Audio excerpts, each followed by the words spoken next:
I think we can start. Okay.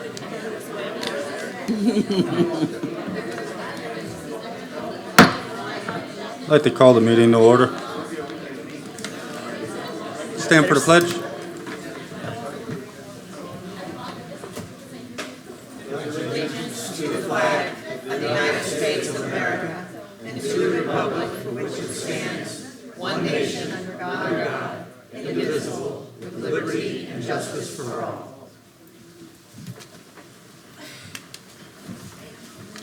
Thank you.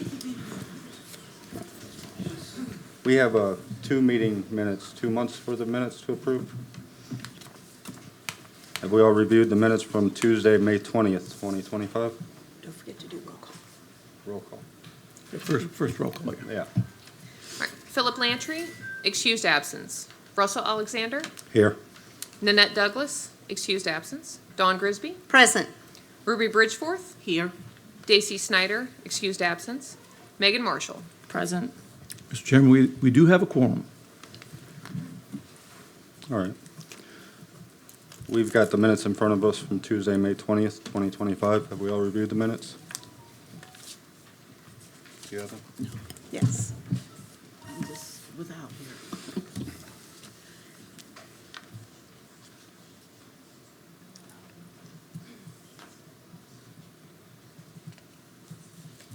Chairman, both of my copies are for tonight. We'll move this item to the back, the minutes review? You can move forward with it. If they've had a chance Okay. to review the minutes, they can take a motion on it. They were in the packet that was circulated prior to the meeting. Yeah. So, You've reviewed I'll take a motion to approve I'd like the to motion. make a motion to approve the minutes from the last meeting. Well, would be from May of From the this May. year, Well, from the May meeting, correct? Isn't that our last one?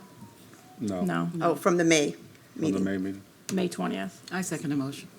We have a first and a second. I call for a vote. All in favor? All in favor? Aye. Aye. That passes 4-0, Mr. Chairman. Do we have a motion for the meeting minutes from Tuesday, July 15th, 2025? I'd like to make a motion to approve the minutes from July. Second? All in favor? Aye. Aye. Aye. Aye. Passes 4-0. Mr. Chairman, if I could, just in speaking with our capable AV director, folks, appreciate you being here this evening. We do, and the fire department was here, as I'm sure you all saw. We have some capacity potential issues with the amount of people that are very interested in here. So as I understand it, our director will be making the television in the bridge available because we don't want to overcrowd the chamber. That does not preclude you all from coming in and participating and giving comment at the appropriate time at all by being in the bridge watching, but we do have to be mindful of the amount of people that are here at any one time from safety standpoint. So appreciate your cooperation in that regard. Thank you, Mr. Chairman. Can we get the volume turned up on that, please? Yes. The volume on the television? Yes, please. It's turned down so low last meeting, we couldn't hear it. Okay, we'll do our best to get that accommodated, yes. Hey, Jen. Okay. I don't see an agenda. Do you know which one you're going to be hitting first and second? Because some of us that are waiting for the second one could go out. I think staff's going to come up with, when they call the case and make a presentation, announcement as to which item will start. Okay.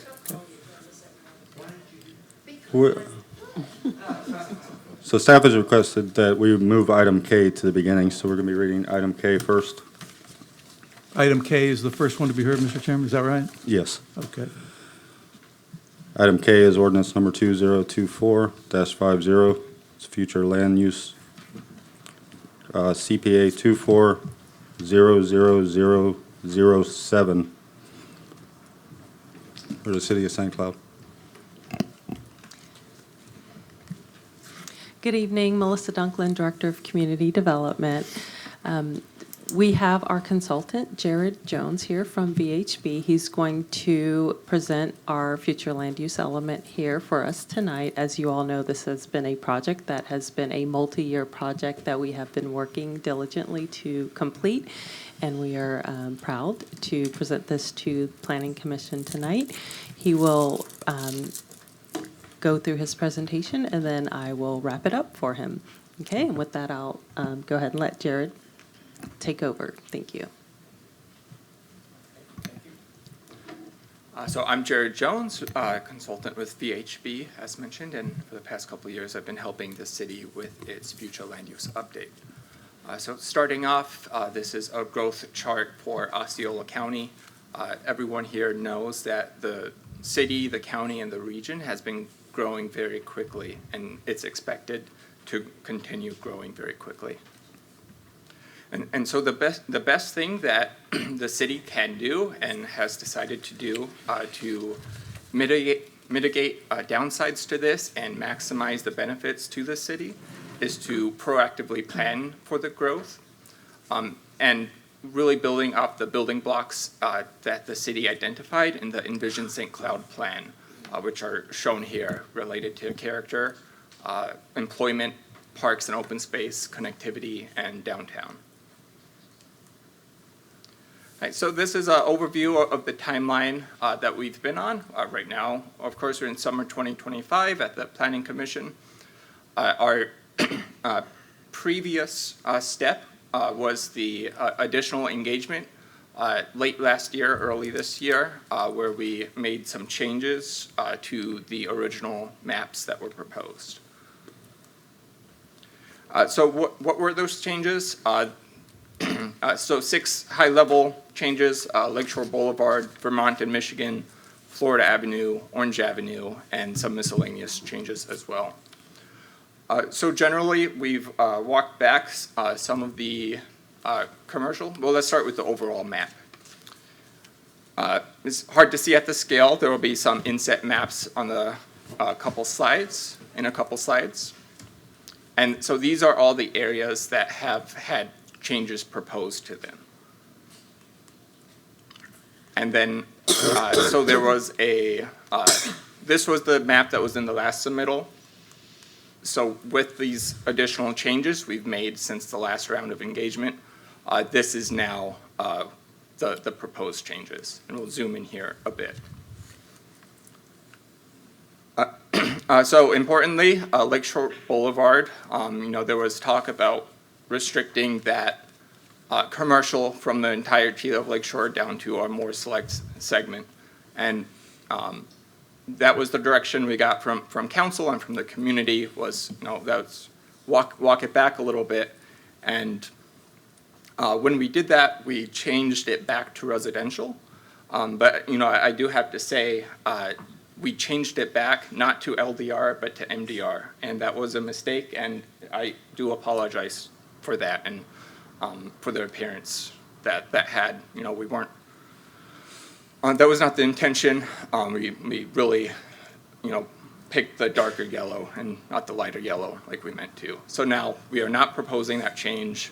We are keeping it to the limited neighborhood commercial flu and not the general commercial flu, and applying that just between Mass and Michigan Avenue. And yes, as it's noted there, we corrected and removed that MDR designation. Right. Similar for Vermont and Michigan, we reverted the change from MDR to LDR, and then we removed changing the 5th Street nodes to neighborhood commercial. So now those are remaining what they are now, which is LDR. Similar at 10th and Orange is we are no longer proposing that as a commercial node. Okay.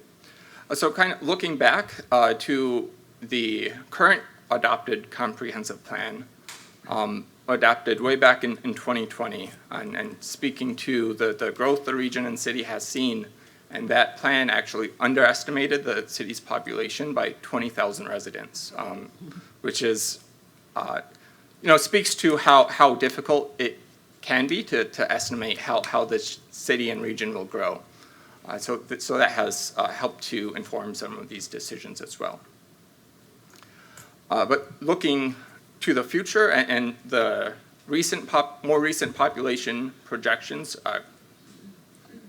are projecting a demand of more than 17,000 housing units by 2045, which is the planning horizon for the comp plan update.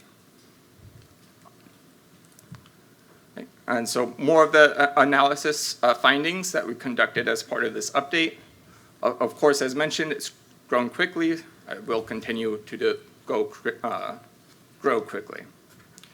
A lot of that growth will be captured within the Joint Planning Area, or JPA, as greenfield development, new neighborhoods out on the peripheral land that will be annexed into the city. However, even with that, that JPA land and vacant land currently within the city is not enough to capture or to provide those projected housing units that are projected to be in demand in the city.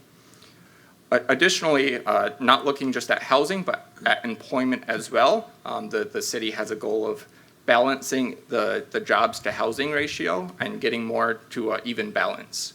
And so that means more jobs would be needed as well. And that results, that led to a lot of the commercial changes throughout the city, and not just the neighborhood commercial, but also the employment centers out further from the core. So all that to say, that the current framework is not going to meet the future needs for housing or jobs for the future of the city, and that's the reason for some of these changes. So again, these non-residential needs, 232 acres of commercial, and 580 of industrial. And then institutional needs, that was also projected, but it's found the city has enough institutional land, and those lands can be designated as the need arises in the future. So, this is an overview of kind of when that housing is expected to be in demand. As we've seen it with the last comp plan, it's not always easy to tell. It's not certainty. These are projections. But the trends are clearly showing continued growth in the region. So I know a lot of people say, we've grown enough, or we need to stop the growth now. We're losing our character, and we certainly understand why people feel that way. But it's important to note there are consequences of not managing growth and not planning for it proactively, like we're proposing here. First and foremost is it drives up the cost of housing and rent for existing residents and new residents who will be either moving into the community or born in the community as well. And that means young families, they may delay home ownership. They may even delay starting their family because they're not able to purchase a home or have a place to live. It will mean more of that greenfield development out in the countryside, where that presents additional strain on the overall transportation network. The strained housing market also means economic development lags behind as businesses struggle to retain talented workers and to pay them the wages they need to pay for very expensive housing. And overall, that stresses the overall financial situation for the city and its services it provides.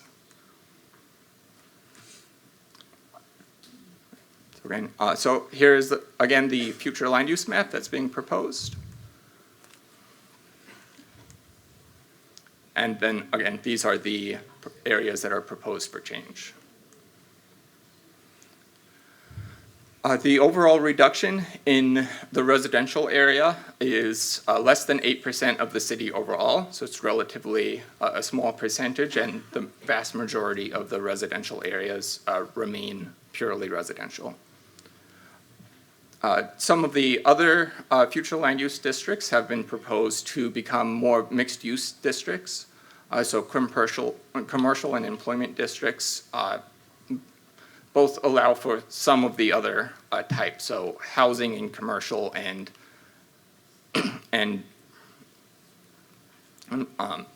employment, and then institutional as well for that community-based housing situation, like for churches and things like that. The annexation of the mixed-use areas is the largest change We can go back to that. The large pink on this map here over towards the west. Significant change, and that's really matching what's in the JPA. And so these are the 5 main goals of the policies, getting out of the map changes and into the policies themselves. That contain 5 goals in the draft, and I'll go over each of those.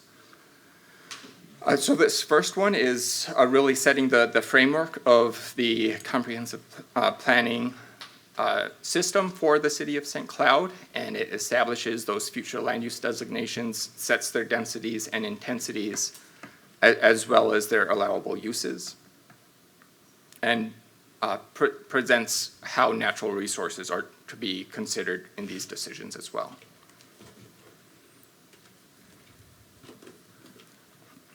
So overall, the JPA future land uses, those were essentially brought in to match the county's future land uses already designated for those areas. That's in accordance with the actual language of the joint planning agreement that the city has signed. The employment future land use designation is a consolidation of private institutional and industrial future land uses, just reflecting that there's not as much of a difference between these different types of commercial uses as there used to be. Similar with institutional, public, civic, and communities services were all consolidated into that institutional FLU.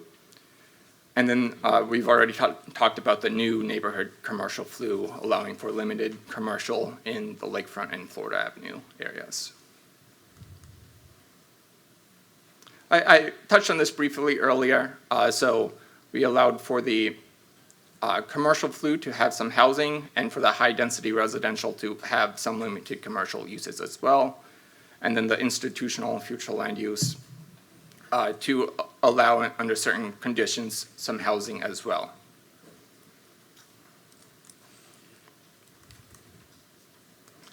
All right, getting into the fund density numbers. So there are 5 columns here. The future land use on the very left, and then that next first white column on the right is the existing under the current comprehensive plan maximum residential density.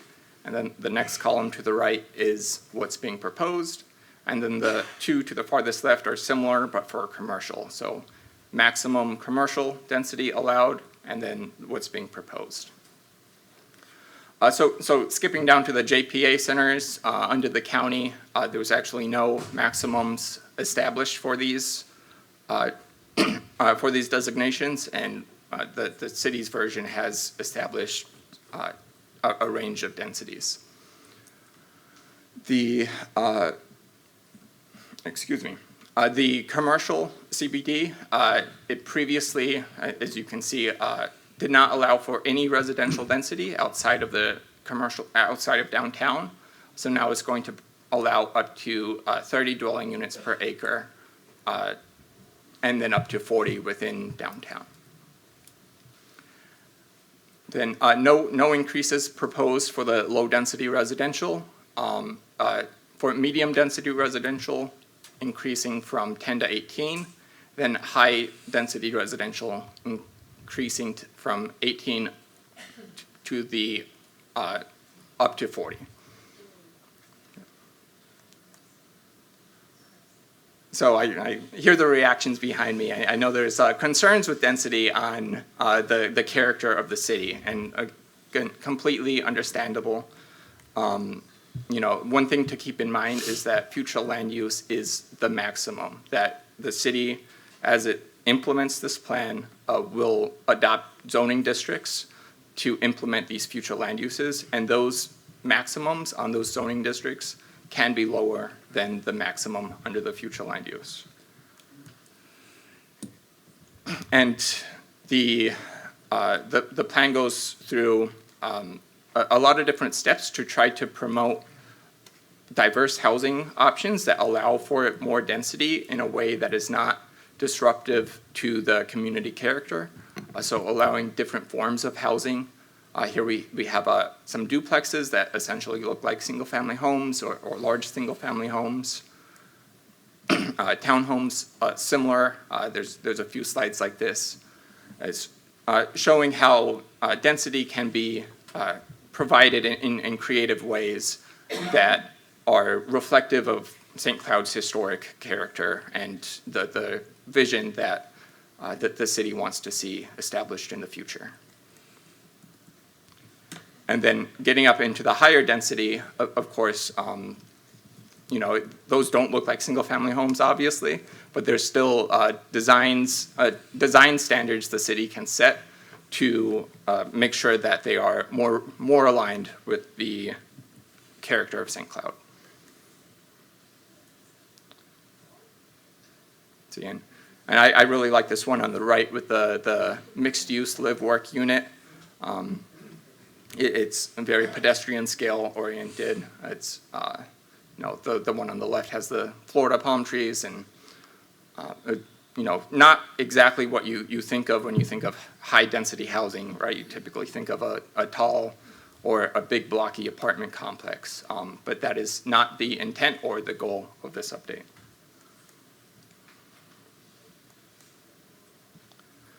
All right, now getting into goal 2 and coming to the end of this presentation. If the goal 1 was setting the framework, goal 2 is really utilizing that framework to advance the goals, to encourage smart growth, economic development, and sustainable growth. So I'll call the protect vested property rights. One aspect of this was to simplify the city's development framework, to kind of consolidate the many different growth management schemes that have guided growth over the decades of St. Cloud. There have been a few significant changes in how Florida has managed growth over the years, and essentially all of those have been built on top of each other and results in a pretty complex entitlement situation, as I'm sure this body is aware. So looking for ways to simplify that, but also to protect their existing property rights that they've established with these agreements, and also their commitments to the city through provisions of green space and infrastructure that were also established in those. Okay. And then getting on goal 3, if goal 2 was the carrots, these are the sticks. It's how do you set standards for this where the housing isn't off-putting or isn't clashing with neighbors or residents, and how can it be incorporated incrementally and to the benefit of existing residents and existing property owners. And then also in this one is school siting as well, is how can schools, with coordination with the county school board, be worked back into the community to have real community schools where they're integrated in the neighborhood and not one big building on the outskirts of town with lines and lines of cars that everyone loves those drop-off lines, I know. Then goal 4 is talking about the city's approach to managing growth within the JPA.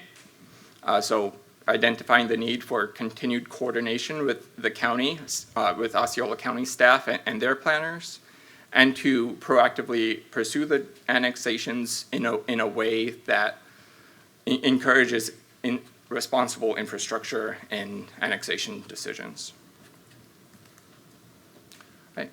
And then finally, goal 5 is actually the implementation of the element.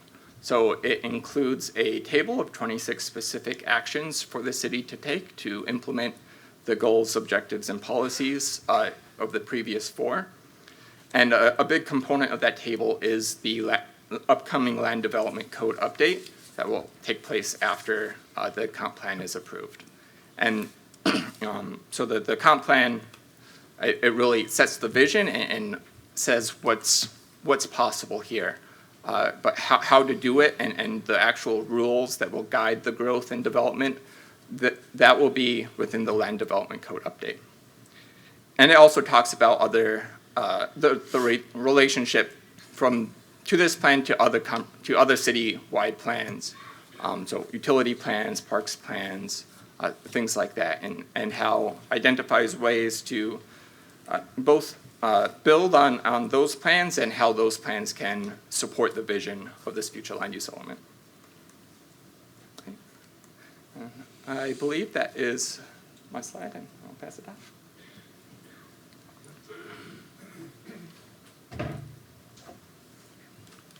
Thank you, Jared. So I just want to cover next steps. After tonight's meeting, once you guys make a recommendation, we will bring that recommendation forward to our city council at the final public hearing on September 11th. This Thursday, August 21st, there is a workshop on this item here in council chambers to go over our update with our city council. And that is at 9 a.m. on Thursday morning, August 21st. We don't typically take public comment at workshops. However, I do believe that is up to the to the mayor's discretion. So I don't want to say that we're not taking public comment at that meeting, but just want to make sure that everyone here is aware that we have a workshop on Thursday morning and then our final public hearing on September 11th, because we want to make sure that both our planning commission and our members of the audience understand that there is still time to give public input and there is still time to make any final map changes if necessary.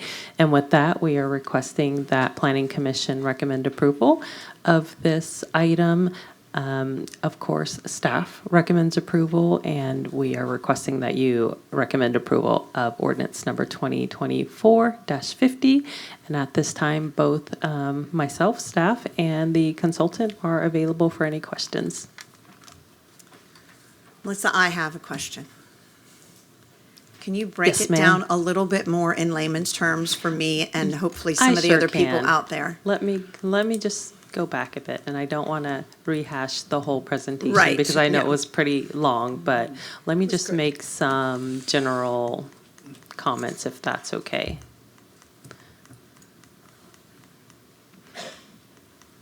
Okay, so if you, hold on, let me get back a little bit so I'm not multitasking here and I can focus. There you go. Okay, so as everyone here is aware, Florida, not just the city of St. Cloud and Osceola County, but Florida has had explosive growth. Obviously, Florida and Central Florida and the city of St. Cloud, Osceola County are places that people want to be. And because it is such an attractive place for people to live, it draws more people here. And because of that underestimated growth that was put out by the state back in 2020, we typically, we typically update our plans based on the forecasting that is provided by the state. It was underestimated by over 20,000 residents, so that has led to some of the challenges that we have right now. We are projecting the next 20 years of growth, and we used a private consultant, Metro Forecasting, to help us do our own forecasting so that we're not dependent on the state's formulas. However, his methodology has been approved by the state. So based on those population projections, we have an idea of how many residents will be wanting to come, future residents will want to come to the city. And we are also currently annexing lands that's in the joint planning area with Osceola County. And I'll talk about what that joint planning area is in a second. And tell me if I'm over explaining, because I can not explain certain things. Really just specifics of what's happening at our lakefront. Okay. So to wrap up my former thought then, based on those population projections, we have to prepare for that growth, right? And what the number one goal of this comprehensive plan update, the future land use map update, is to ensure that we reserve enough land to have places where we can create employment hubs so that we have jobs located here in the city. And so that's where you'll see on the map a lot of the gray areas, and I won't talk too much about that. If you skip over to, let me also go to my notes here to make sure I don't forget anything. Okay, if we go to Florida Avenue, there we go. Initially, when we presented changes to Florida Avenue, we were looking at making that a commercial corridor. Our council directed us to scale it back and do a neighborhood-based commercial category that is limited and restricted to, specifically for Florida Avenue, it would be restricted to professional offices, and also they can have commercial accessory units. Those will require a conditional use, so there is a process that they would have to go through to change their home to a non-residential use that would be classified as a professional office. And that conditional use process requires it going to city council. So it's not, it's not, I want to change my house to my, local attorney office or accounting office, and then, okay, it's done. It's not as simple as that. There is a process where it has to go to city council for review and approval, and city council can add any conditions to ensure that the change does not impact the neighbors or minimize the impacts on the neighbors, such as requiring any landscape buffering in between uses, any walls. They can look at required parking, and if they believe that the site would need more parking for the use that's proposed and the site cannot accommodate that parking, then they can deny that conditional use. So there is a process for Florida Avenue. I can speak a little bit about Lakeshore as well. So as Jared said, initially the proposed commercial along Lakeshore was a much wider blocks, additional blocks, almost the whole lakefront. And our council directed us to reduce that to only between Michigan Avenue and Massachusetts Avenue. So we have done that. What would be allowed there are limited uses such as restaurants, cafes, bed and breakfast uses, and these will not require a conditional use, only for those blocks specified between Michigan Avenue and Massachusetts. Does that answer your question? I think so. Can you touch a little bit more on the high density? Sure. So high-density residential is essentially a category that would allow for more compact development. For more compact development of housing. So whenever you have homes that are spread far apart, it does cause more of a strain on public facilities such as our roadways and our city infrastructure. So when you have compact development, it does two things, actually three things I would say. It makes it more pedestrian friendly. It puts less strain on our public facilities, and it can typically reduce traffic because if you have a certain number of rooftops in an area that can support the commercial businesses that will want to locate there.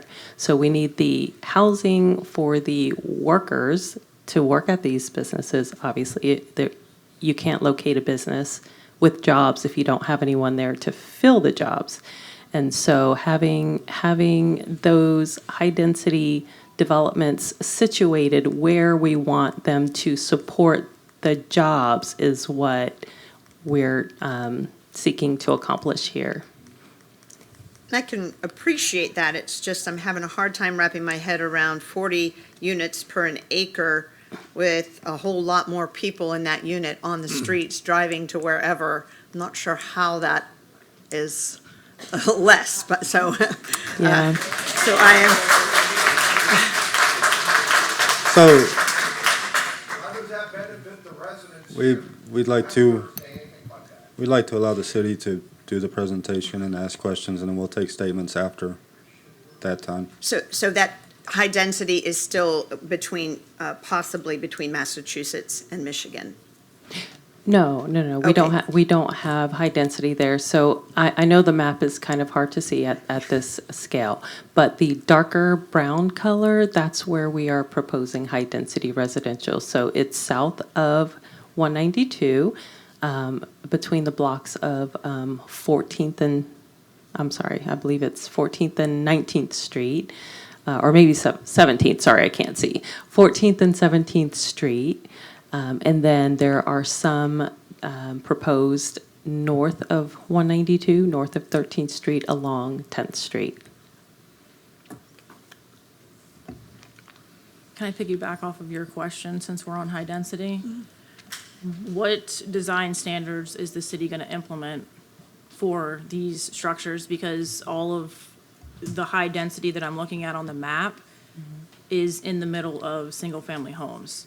So Right. what you showed in your slides is not going to fit in with the character of St. Cloud.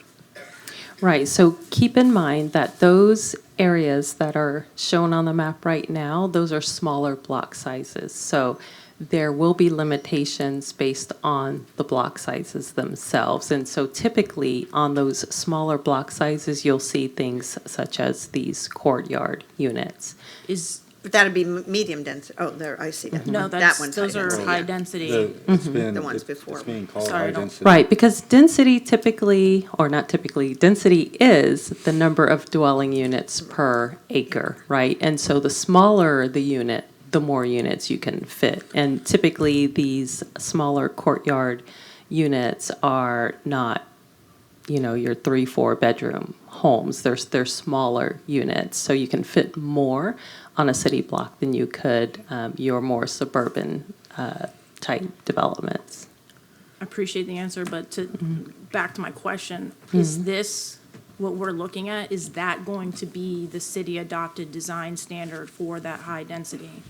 Okay, so block size will be a limitation. Also, we have architectural standards that will require materials that are high quality. We also have open space requirements. So 20% of the development has to be open space, and that has to include amenities. Right now, we have architectural standards in our code. When we amend our land development code following this update, we can place more stringent zoning and architectural standards based on our council direction. And of course, staff will make a professional recommendation, but we'll bring it to council for their approval. But as it stands right now, staff has no recommendations for the design standards for those high-density blocks. Oh, we already have design standards in place. It's already in our code for multifamily. But going back to the presentation, fitting in with the character of St. Cloud, you're putting this on the state streets. And if you go to the next slide, when you show the massive apartment complex, that's not going to fit in with the characteristic of the state streets. They don't fit on a city block. This type of development couldn't fit on a city block. Now, Yeah. as it stands today, but it's not to say what could happen in the future should some property Well, because of owners- the grid network, because there are roadways that separate these lots, it would be very, very difficult because the city would have to vacate the right of way. But not and- impossible.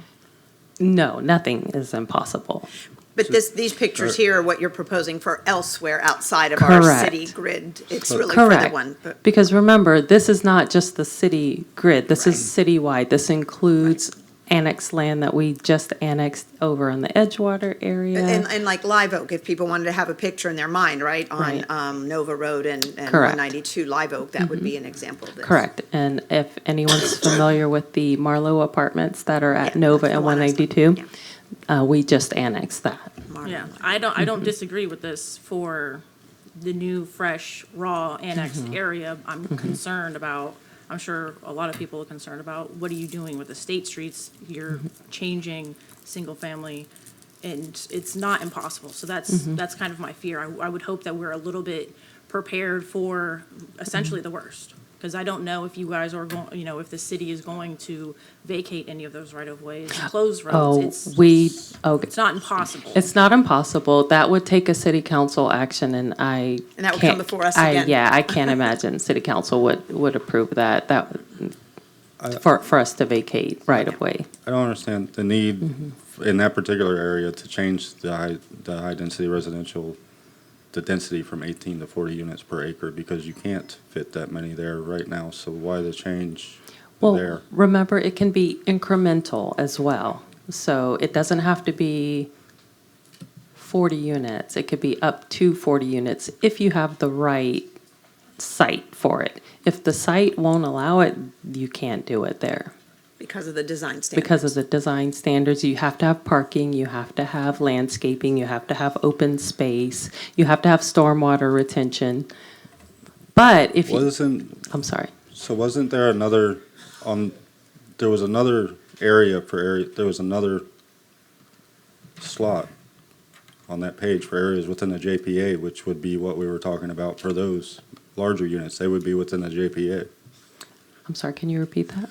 Can you go back to the page with the map? the columns? No. Oh, the one with columns, okay. Oh, sorry, there we go. So within the JPA areas, you can have 18 to 40 there. But so this high-density residential is just for the areas that are currently not part of the JPA and already within the city, correct? Correct. And there's no place within the city now where we would have that kind of a unit, except for where you're changing it on the state streets. So why the change from 18 to 40 there? So the idea is to support our downtown businesses. So what studies show is that the more people you have situated close to businesses, and especially in a downtown area, it provides the patrons to support those businesses, and also it helps activate your downtown so that you have a more vibrant downtown. Because what you're suggesting, if I'm correct, is that, again, this is all in the future, that those commercial pieces that they've just indicated are going to need the workers who can easily get from that part of town here without being on all the major roadways, which we know that's why there's so much traffic, because we don't have a Home Depot on that end of town that we need, and everybody has to get on the road to go all the way down there. So I think it's the future bit, not the today bit. Exactly. Yeah, so we are required by state law to plan for the next 20-year horizon. So every 20 years, we have to plan for the next 20 years. And this may never come to fruition. If people stop moving here, then it'll never happen. But as long as people want to move here, Yeah. as long as, yeah. So I guess, Melissa, my thing is that it's so much stuff that I just don't do what you do every day and understand. I guess what my biggest question is that there's always so much that was out there, and you did address the fact that there's not high-density residential down at our lakefront. There's going to be somewhat of a commercial allowability because, I mean, right, are we doing Airbnbs and stuff in St. Cloud now or what? But people do want to come and enjoy our quaintness of our lakefront. And that's what we really, I think everybody wants to preserve. And I think that staff recommends this because this will allow us to have some growth for business, because we need that. We definitely need more little restaurants and things like that. But the support of the density of the residents is very, very tricky. And I know, again, it's hard, but this is what I guess I just want to say. Not a lot of growth and overage on our lakefront. It's been adjusted now where it's pulled back and it's in better areas. That's what this is saying, in essence. In essence, in our humble professional opinion. And over on the kind of the S curve on Lake Shore going into Rummel, is that proposed any part of this as residential? I mean, as commercial? Let me go back to the map, the S-curve on Rummel. I don't see anything on the map. Oh, let me go. Oh, yes, there was one lot that came to the city, and they requested us to change them to the neighborhood commercial use. And so we did take that request into consideration, and we are recommending that it is changed to the same neighborhood commercial use along Lake Shore. So it would have the same restrictions as the Lake Shore Boulevard uses, such as, So not Massachusetts to Michigan, it's Massachusetts, Michigan, and that little spot over there? and Rummel, but that was not a city-initiated change. That was an applicant-initiated change, meaning the property owner requested it. On the park and open space, on that chart, it went from 0 dwellings per acre to now 1 dwelling per acre. Why? That was with the restriction that it is supportive housing for Yes, the okay, park yeah. or like the caretaker. Yeah, I remember now. There's, you removed policy F214, fiscally neutral development. It's just gone.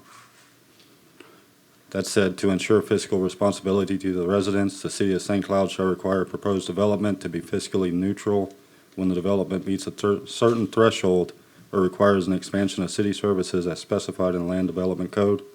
This means government spending to improve services shall have no net negative effect on the city's financial resources and budget. An example of fiscally neutral development includes but is not limited to an analysis showing the increased tax revenue as a result of the improved lands will equal or exceed the cost. Mr. Chairman, Of to what are you- providing- to what are you referring? This is the policy that was removed out of the document that we were given for this, as part of this case. Can you go up a level and tell me which objective? sorry. No, it's okay. Which objective is that under? Because I'm, It's part of the 1,000 pages we got. I know, but. Oh, it's page 50 of 86. I No, don't, no, the header, what the is the case. header of that section? oh, well, I'd have to go back to the 1,000 pages. Okay, I'm not sure if the consultant can speak on that, but when I hear you read that, it sounds to me that might be a requirement that we can't actually impose because the state of Florida is a private property rights state. And if you already have entitlements to develop your property, even if it is not fiscally neutral, we, the city, cannot stop you from developing your property if you already have entitlements. And so that sounds to me like why we would have removed that.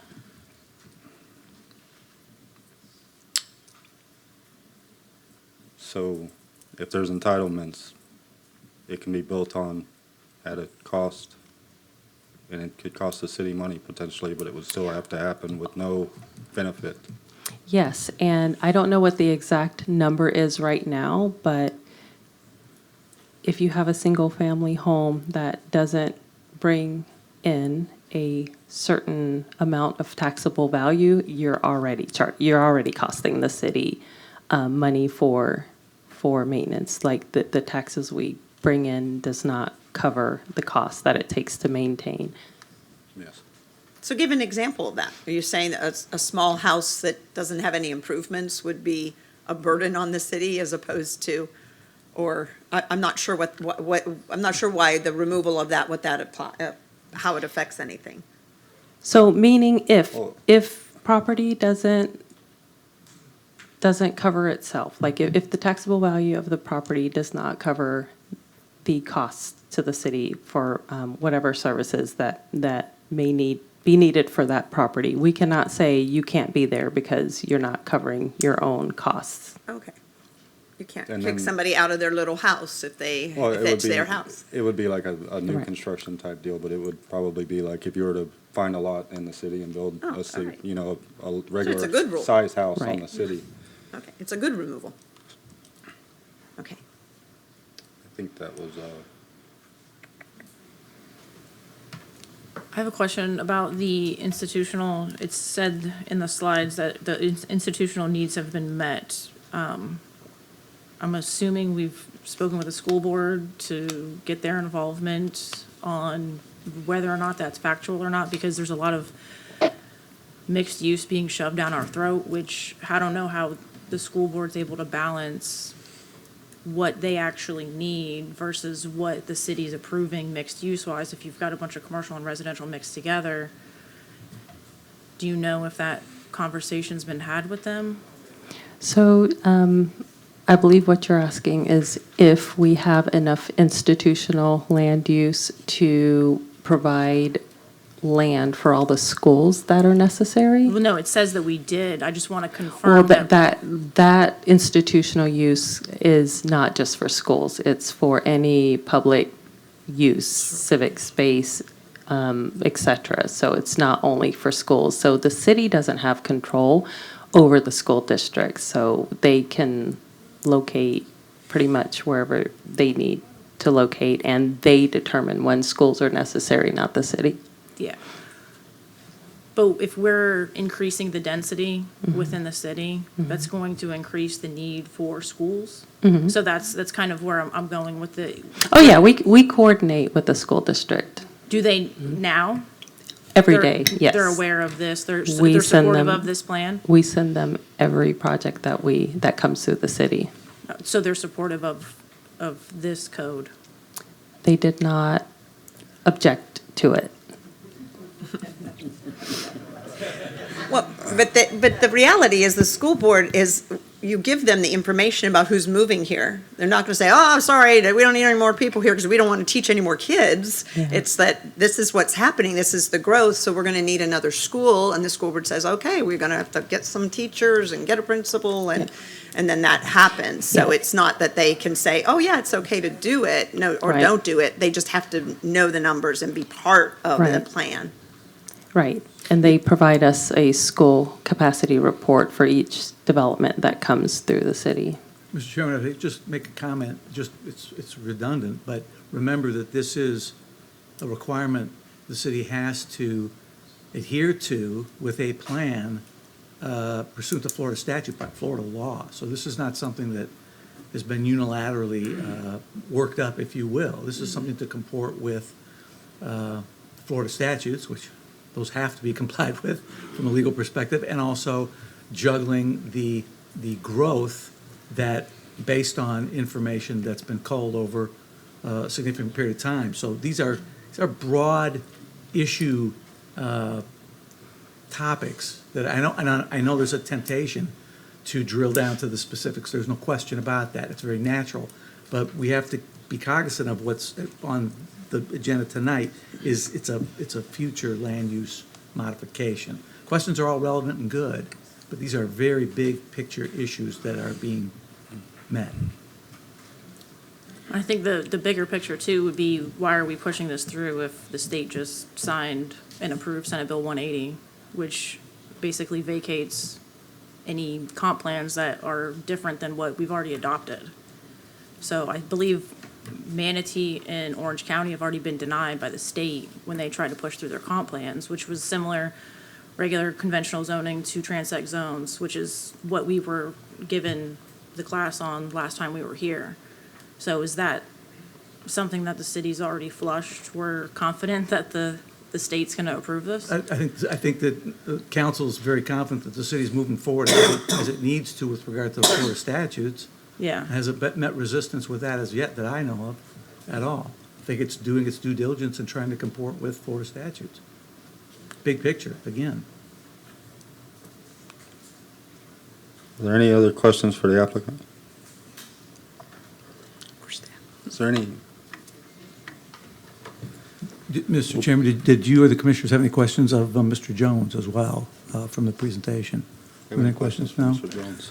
If there were none, I just wanted to make mention, I apologize, I'm Jack Morrison, the attorney for the commission this evening. Again, respectfully, we are over capacity in here, so I do ask those of you that would be so kind, that, as I understand, that the television in the bridge room is also on as well. For our overflow folks, we did have the fire trucks here earlier, so I just am a little anxious on that issue. You'll certainly have the opportunity, if you wish to speak, to come at the appropriate time and be heard by the commission. Just a reminder, as Ms. Dunklin mentioned, this is going to go before council on the 11th of September, and there is a workshop, I guess, later this week. The Planning Commission is here to take your feedback, your comments. They're not here to answer questions this evening. And at the end of this presentation and this matter, after they receive all of the feedback from you all and from staff and so forth, they will make a recommendation. There's no final action that's being taken tonight, so I don't want anyone to have any question about that. This is an advisory commission, and they're going to make a recommendation at the conclusion of these matters to the council. Council will then consider and take the action in September. Okay? Thank you, Mr. Chairman. We have a request for, we're going to take public comment now. We've got a request from Kathleen Silva. Kathleen Silva? Can you please state your name and address? Hi, my name's Kathleen Silva.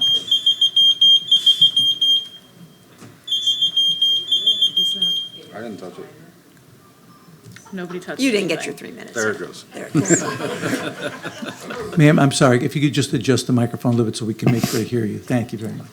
My name's Kathleen Silva. I live at 700 Florida Avenue here in St. Cloud.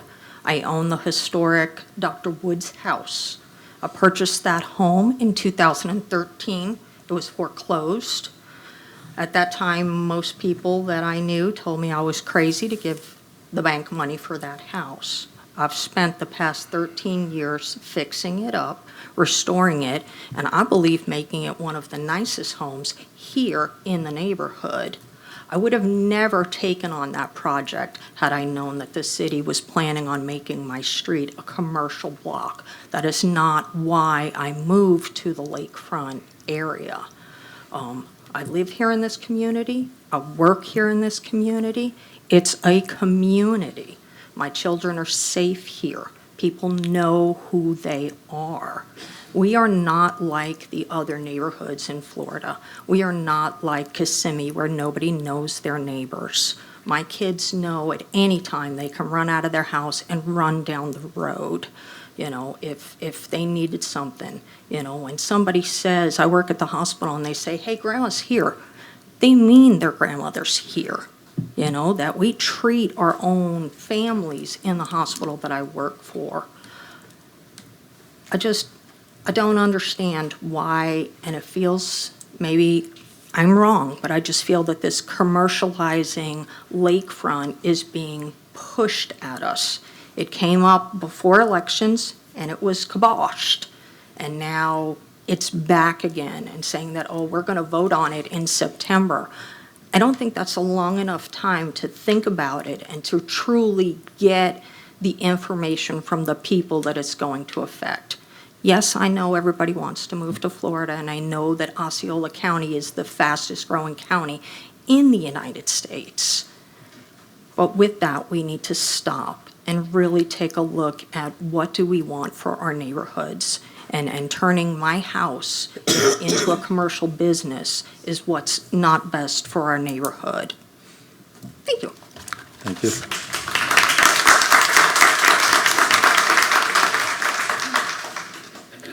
Do we have any other public comment on this issue? I'd like to make one. If anybody wishes to come up and speak, please come up and speak at the podium, state your name and your address. And once you've made your presentation, if you haven't already, please fill out a form so that we can have the information in our file. Thank you, sir. Very pleased to do that. My name is Mark Cantley. I live at 207 Memphis Place off of Rummel Road. And I want to just echo some of the comments I just heard. I've lived in St. Cloud for 30 years myself, and I love it. I love the people. I feel safe, like the lady just said. Our police force is awesome, and our lakefront is extremely special. extremely. I've often told my friends that the brain of St. Cloud is right here downtown, but the lakefront is the heart of our community. That's where the love is. And I think you ask anybody that lives here, they would agree with me on that one. And the professional on Florida Avenue makes no sense. Up here, around the courthouse, makes sense. And I particularly want to call out this lot on Rumble Road. I mean, that one little lot, I happen to notice it on the map. That absolutely makes zero sense. That's one lot in a residential area with no associated commercial anywhere around it. And why that would even be offered, it doesn't make sense to me. If we're going to grow the commercial in the area where you have existing commercial, in the area of Krabby Bill's and that proximity, would make sense. But outside of there, makes no sense. I mean, that's a lakefront lot. And I think that that's really, really needs some consideration as you look at all of these things going forward. You know, I know we have to plan for growth. I know we have to grow. Nothing's going to stay the same. We get it. But certain things, like the heart of our community, I believe should be protected as we're doing it. That's the end for me. Thank you.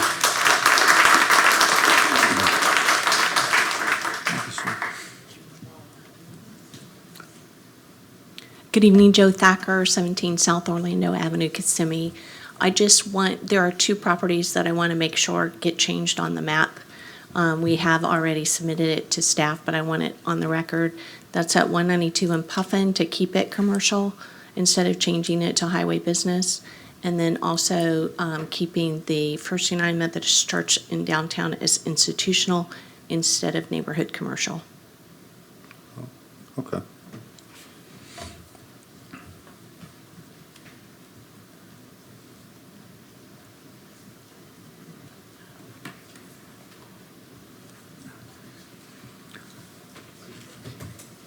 Sir.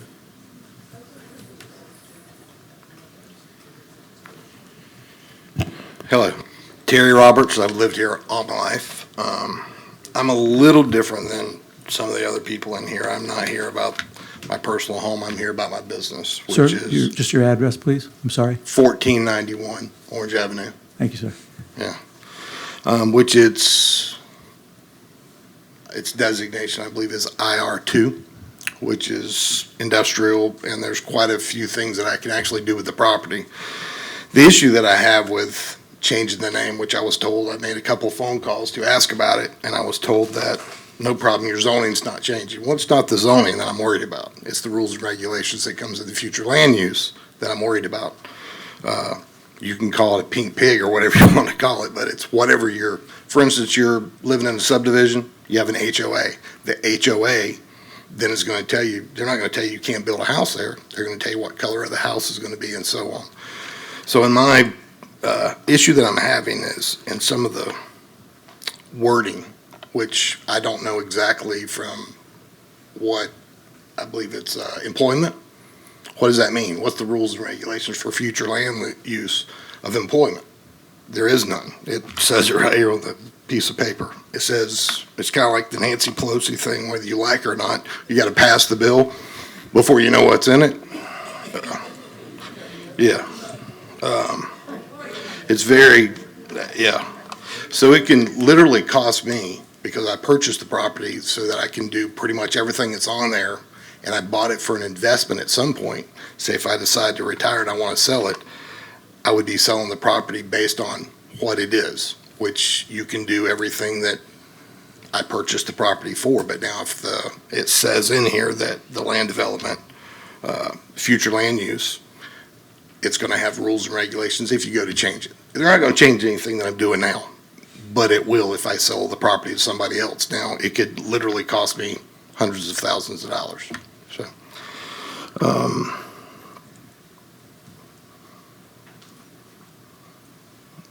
yeah, I think I pretty much did it. So, thank you. Thank you.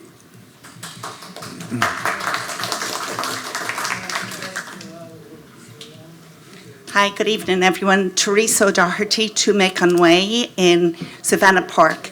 My property backs up to Rummel Road. The lot that has been designated, or the homeowner is asking for it to be commercial, is the rear of my property. My pool area, our pond, everything. That property would be right across at the back of my property. So I hope that that will be removed. You know, I've lived in the home for 37 years. That change would be incredibly horrible for our neighborhood. And Savannah Park is a quiet 74-home neighborhood, and that there will destroy what we have created. So I hope you take that into consideration. Thank you. Thank you.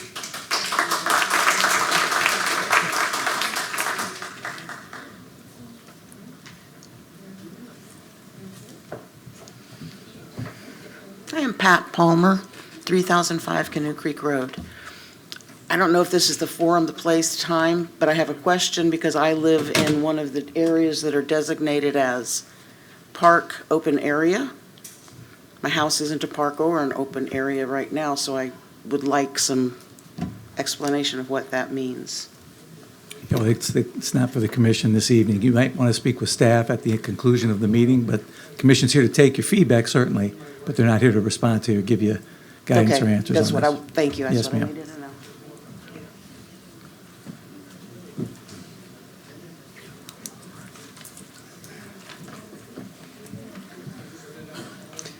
Hi, I'm Danny Martinez from 2420 Breeze Road, St. Cloud, Florida. I own a property at 1501 Orange Avenue, which I want to change the zoning on, which is right beside Terry, which would be industrial, but I guess the new zoning wording is for employment. But I want to make sure mine goes through. I believe your case is later this evening. Later? Yes. Okay.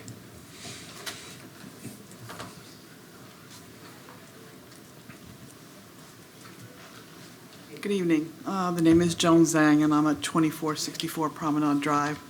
And I think you might want to also hear from a relative newbie to St. Cloud. I have not been here as long as many of the people in this room, but I do support some of the comments, especially the ones about Florida Avenue. I can see the reasoning along Lakeshore Drive for some really nice cafes, small restaurants and things like that. But, and I understand growth. I totally understand growth. But to really impact the character of this city would be doing such a disservice to St. Cloud. I think you may want to reconsider some of the things here and make some adjustments that could work for the citizens here. The charm of this city is undeniable and indescribable. Don't ruin it. I just totally say don't ruin it. Thank you.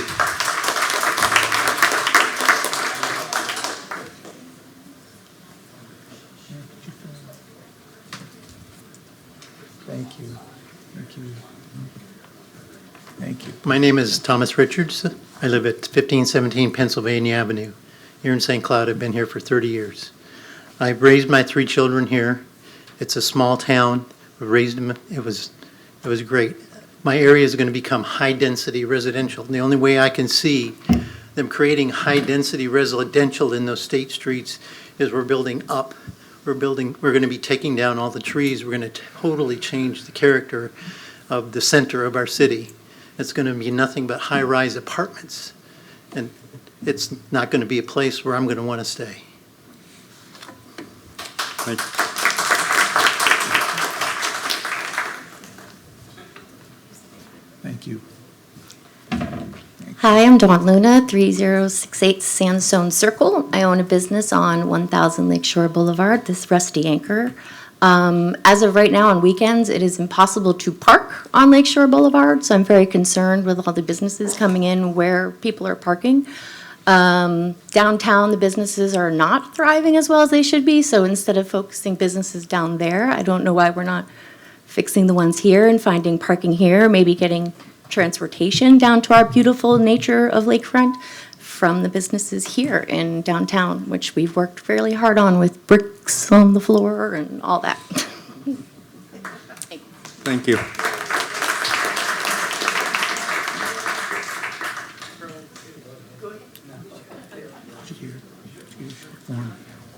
Little traffic jam here. Betty Damke, Hidden Heights Trails, St. Cloud.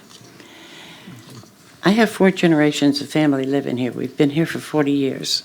3 of those generations are ready to leave because of this type of situation that has been and is going on. You need to listen to the residents. We live here. We know what's going on. Planners, developers, engineers, consultants, many of them have never even seen the area that they're talking about other than on a piece of paper and a line. So listen to the residents. We know our area. The changes that are proposed on Lakeshore, they're going to open the gates for future medium density all the way to Chisholm Park. The medium density allows 18 units per acre.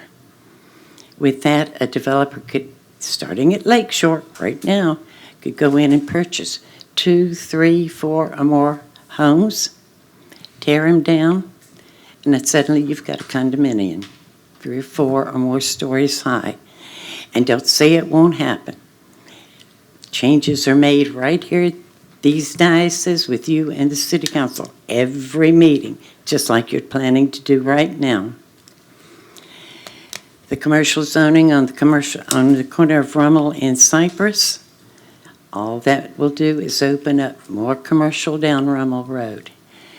This cannot happen. You're destroying our neighborhoods. You're destroying what's existing, what the city was built on. It's the most beautiful drive in the city. Why ruin it? Think of the additional traffic commercial will bring in. And when they say medium density, remember, that can be up to 18 units per acre. Take 3 acres and multiply what's going to go in there. As for, I'm condensing 3 of the different things on the agenda. As for the business commercial on the corner of Lily and Lee, which is, I think, a little further in the agenda. Right now, from Boggy Creek to 192, 7 miles, there are 7 designated commercial spots, with the town center at Jones Road being a massive area. Add to those, the 8th one is pretty much in progress right now. It's Center Lake, which will have a huge commercial center. We don't need another one a couple of blocks down the road at Lily and Lee. Plus, Lily and Lee is a stone's throw from 10th Street, which is a major, horrific area to try to get out and maneuver around. Lily and Lee, this one at Lily and Lee, is maybe a half a mile to the 192 intersection that is already massive commercial. Anyway, I'm just begging you. Growth is good. We're not opposed to it. But there's a time and a place for everything. And this is not the time or the place for what has been proposed tonight. And I strongly suggest that you do a lot more homework before you approve it and think about what has not been told to you as much as what was presented to you. Thank you.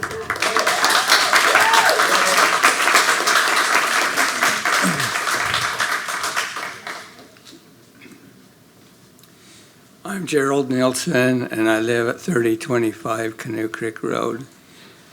And I didn't completely understand from the maps because they're quite small. And I didn't understand when we were saying like JC or this or that. But I received a degree in landscape architecture and environmental planning.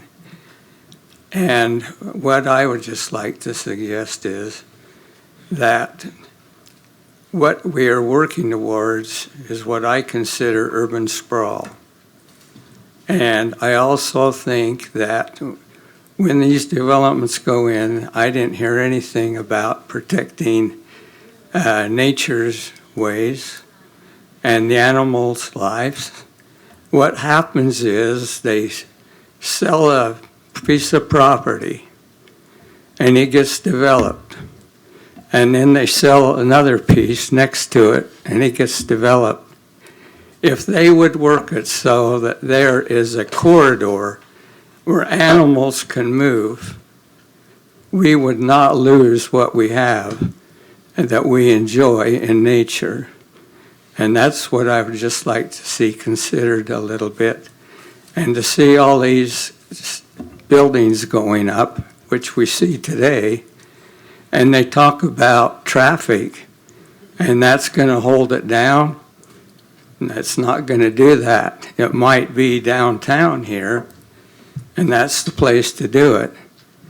But let's see if we can do some master planning instead of just here and there.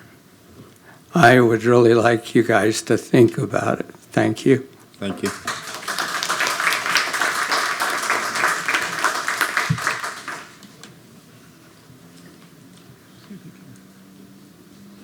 All right. Oh, my name's Jeff Rassler. I live at 4339 Rummel Road. I'm on Lot 5, and apparently you want to turn Lot 3 into a commercial property. Talking to my neighbor, apparently you bought the first lot and you're interested in getting the other 3. I've lived there for 30 years.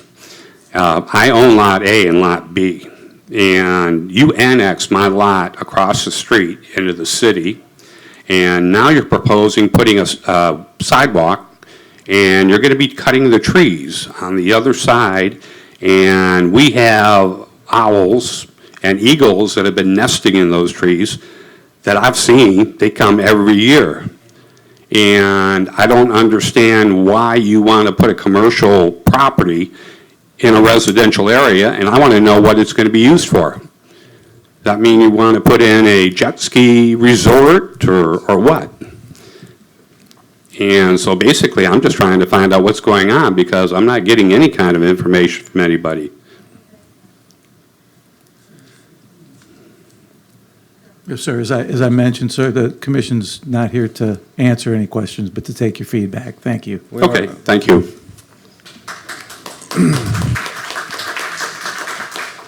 I'd like to, can we say that we are an advisory committee? We are not the city, we're a volunteer committee for the city. Mr. Chairman, as I mentioned, I know that people are anticipating speaking and getting their thoughts together, but as I mentioned, the Planning Commission is an advisory commission. They're going to take all the feedback from staff, from Mr. Jones, and from all of you, and then make a recommendation to the city council. There's no final action being taken here tonight.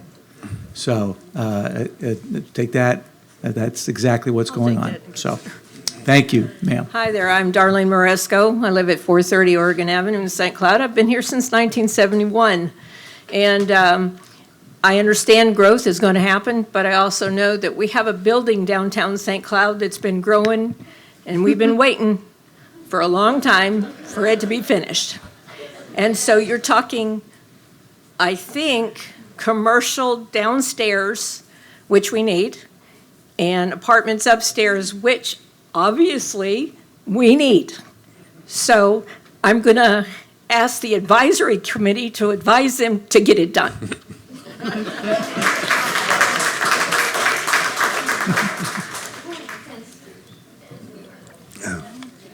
We have a Leroy Price that has filled out a comment card.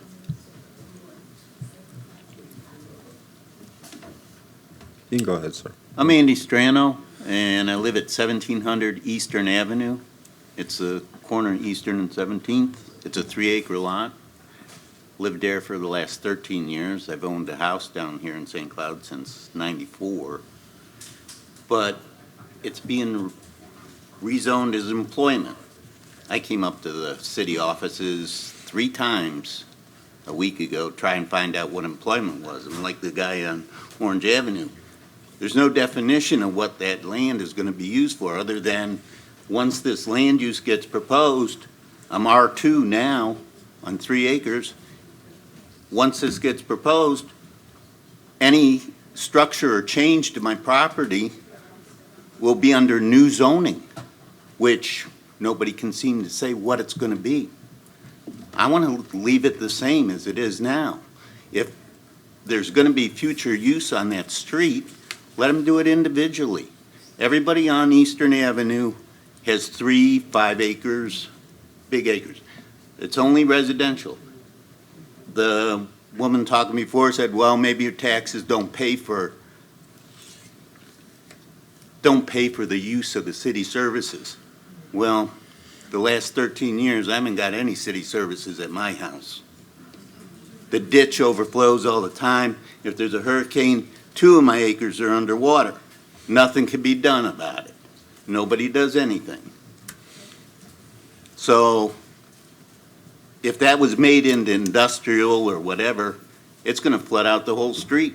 There's no sewer on that street, on Eastern, from where they want to do it. So all that structure will have to be put in. The street's just a tiny little 2-lane road. It's going to cost the city more to develop that street. But I know you can't answer any questions, and you can't get any answers when you come up to City Hall about what this land use is going to be or how it's going to affect me in the future. So who do you go to?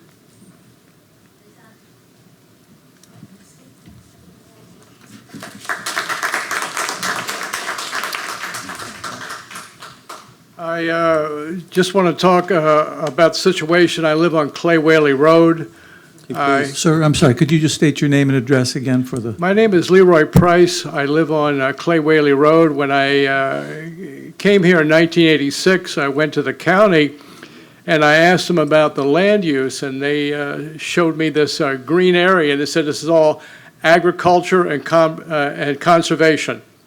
And I said, is any plans on changing that? And they said no.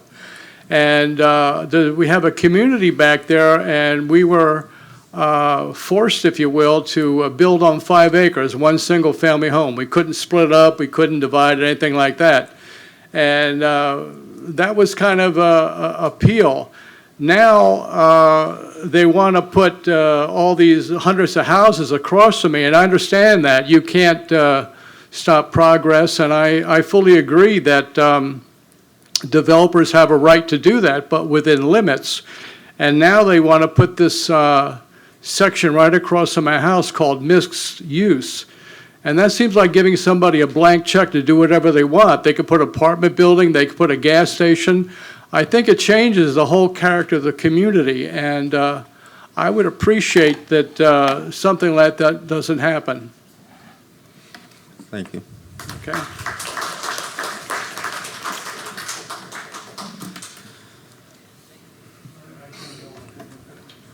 My name is Maddie Neal. I live at 580 East 13th Street, St. Cloud, Florida. I was debating about whether to even make a statement, but when the guy talked about the owls resting in the trees, I thought, okay, that's my cue to say. We live at 580 East 13th Street. When we moved there, of course, there was nothing there basically, but now we got businesses all around, and I'm glad to see the businesses. However, I think, and I know this is an advisory committee, I think it needs to be advised that try to keep some beauty in St. Cloud. We only have a little bit.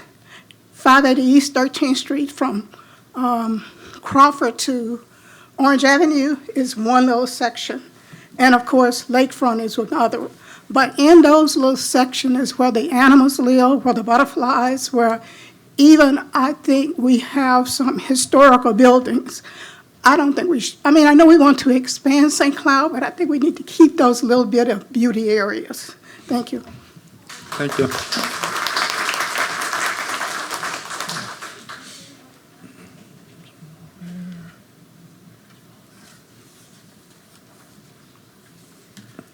Daniel Kirk, 3601 Michigan Avenue. This November will be 30 years in St. Cloud, and I don't know about anybody else, but the traffic is just what I want to bring up here. I see all these pretty slides and all these pretty pictures, and we're going to change this and that. Where's the pretty roads we're going to have to get around town? You know, let's address that. That's the elephant in the room here. They're coming up here and telling us we want to do this and that for people coming here 20 years from now. We're here now. And I turned off a 192 the other day to try and get down to Walmart on Nolte Road, and it was like a 20 light wait. I had to turn around. I said, there's no way, I'm not doing this. So we need to get the roads addressed. If we're going to do a planning, let's tell us what the roads are going to be before you approve all this stuff. And to echo some of these other people, the blank check that they're trying to cash here with the, it's an employment district. What is that? You want to change my neighborhood from residential to employment district, but you can't tell me what it is. I say you don't approve anything until they iron it out and give you a firm definition of what employment district actually is.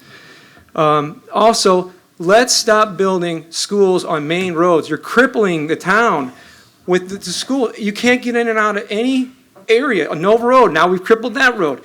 What is the plan here? I don't see a plan. We only have about 15 traffic lights in town. None of them are synchronized. You're stopping here, stop, stop, stop, stop, stop. You can't get through town. Let's get the roads. We got all this technology. Let's address these issues, get the traffic flowing.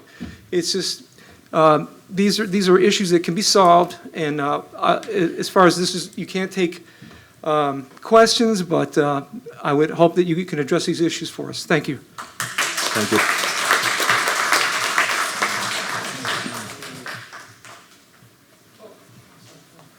Thank you. Thank you. Good evening. My name is Lynn Keene, and I reside at 4411 Brave Lane, which is Tika Village at the Turnpike, which I'm sure everybody that has lived here for any amount of time knows my little community. I don't know if you're familiar with it, but if you're not, you should drive out there in the afternoon and wait in the lines of traffic that we have to wait in every morning from anywhere between 6 a.m. and about 7:30 when hopefully everybody gets on the turnpike and gets out of the way so that we can get in and out of our community. I don't know if you all understand, everybody's talking about the high-density projects downtown. I don't live downtown, but I also know it's a beautiful area, and that's what brought me here 21 years ago from Miami. I don't want to give it up.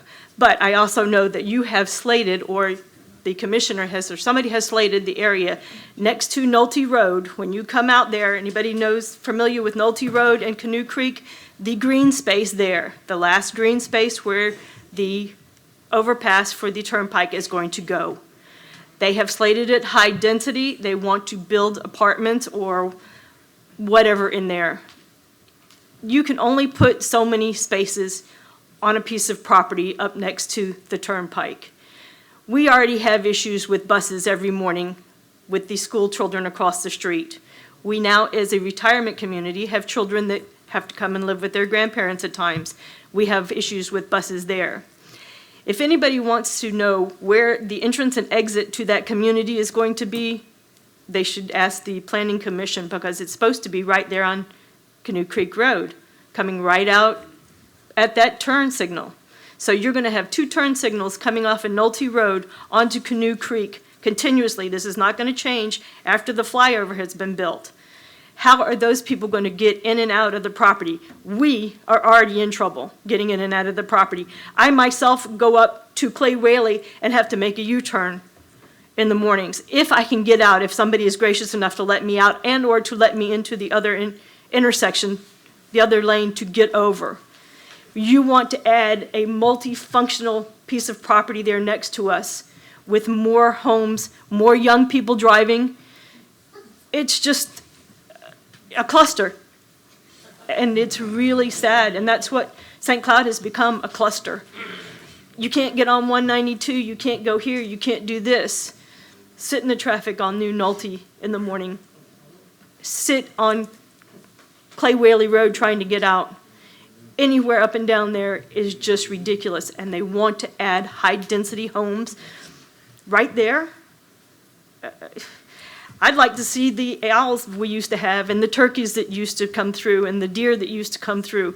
But I lost all that to the turnpike and to the hundreds of thousands of homes that are going to go over there where we have no infrastructures yet, no school for the children that will come, no Walmarts, no Publixes, no any kind of infrastructure. We just talk about the homes. Thank you.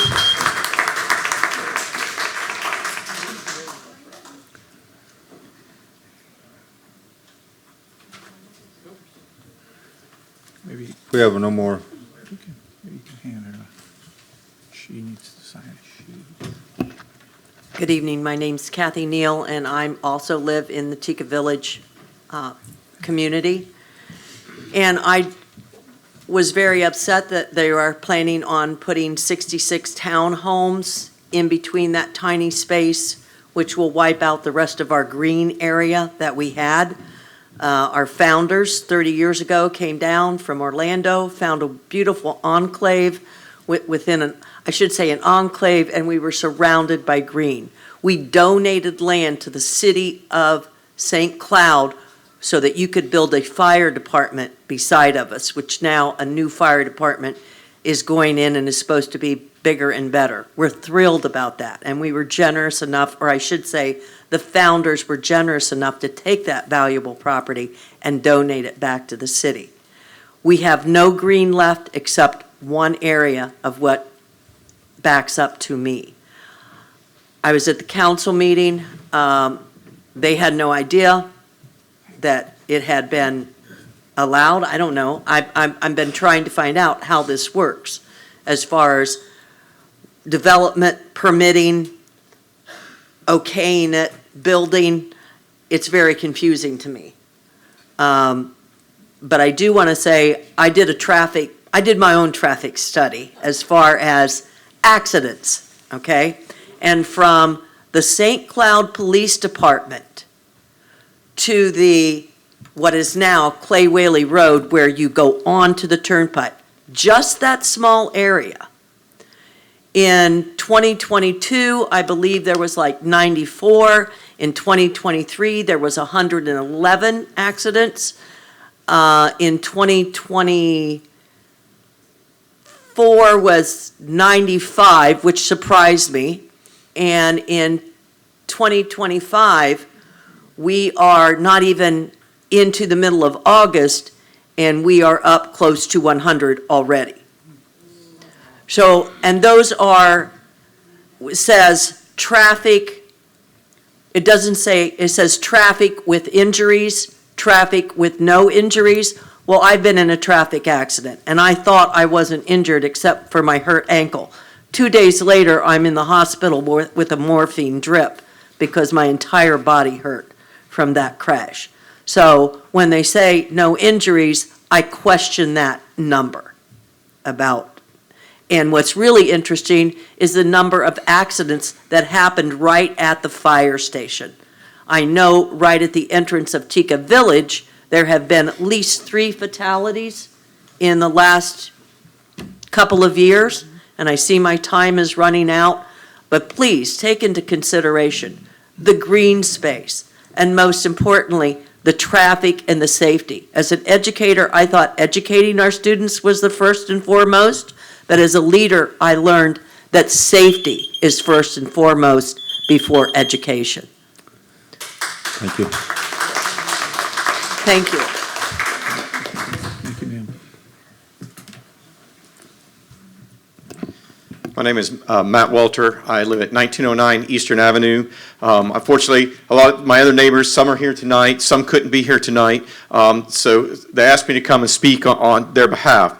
So what I actually want to tell the board to begin with, I don't envy where you all are sit. I've sat on boards before, and you all have a tough job between mandates of the state and what the city wants. So I don't envy you one bit. What I will tell you, though, is for those of us that are been annexed into the city in the last several years, and we're a green space now, and we've actually sat on committees, worked with the city, worked on creating some of this zoning so there could be a job corridor in downtown. Now, I agree with a lot of what most of these other people say about traffic and where are the right places to put all that stuff. Again, fortunately, that's not my job to decide that. That's yours. But we're actually in support of having some of these job centers because, again, as everybody knows, traffic is horrible. If we can have some jobs here so people don't have to travel so far to those jobs, it may help alleviate some of that traffic. So while all these other issues are out there, that is one of the things that we support is try to have some of these job centers and that there are some strategic places that those can be put so that we don't have schools on every corridor for from 192 to Nolte Road. I don't know if, for y'all that drive, if you go in the mornings, you cannot get from 192 to Nolte Road without going through a school zone. Okay, so we've got to be more strategic when we put some of those places. Improving those roads, having roadways and job centers are going to be the key of St. Cloud in its future. Thank you very much. Thank you.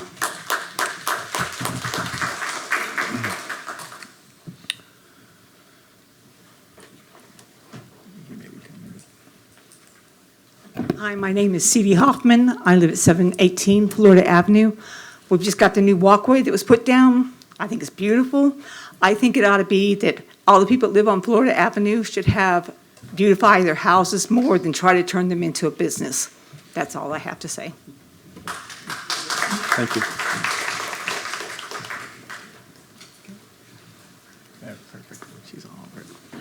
Hello there, my name is Bernadette Lawrence, and I live on 1403 Pennsylvania Avenue, and I've been there for 30 years, and in Osceola County also, Kissimmee for 50 years total. And when she was talking about the small two-bedroom homes, that kind of offended me because I've been in my small little house for 30 years, and I remodeled the whole thing all by myself. I worked hard for it.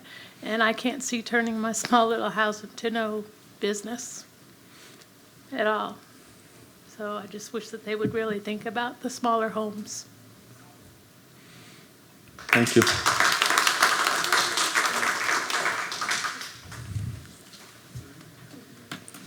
Oliver Trapp. I have a business on 3475 Progress Lane.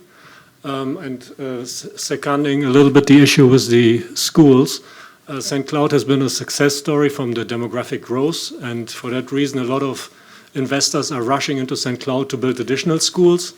But if you look around what happens in Texas and other places, when you are not judicious in granting additional and conditional uses of places, and you create like overcapacity, that's neither good for cost for the parents, nor is it good for quality. It just lowers everything.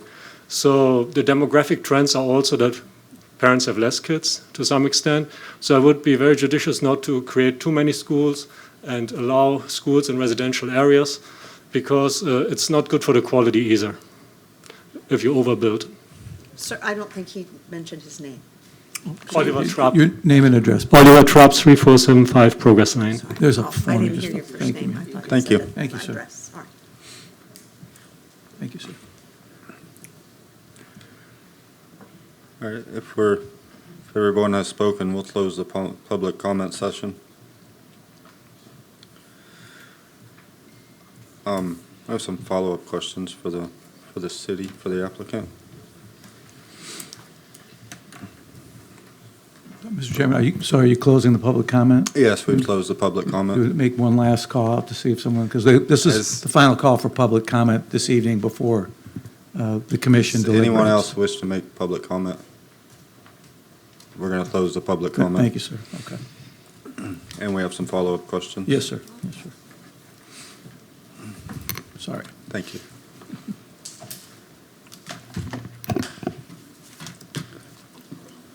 So, with the with this future land use element, there's places that have changed that already have an existing use. Were these people notified? Everyone was notified if Okay. their property was changing or if they were within 500 feet of a property that was changing.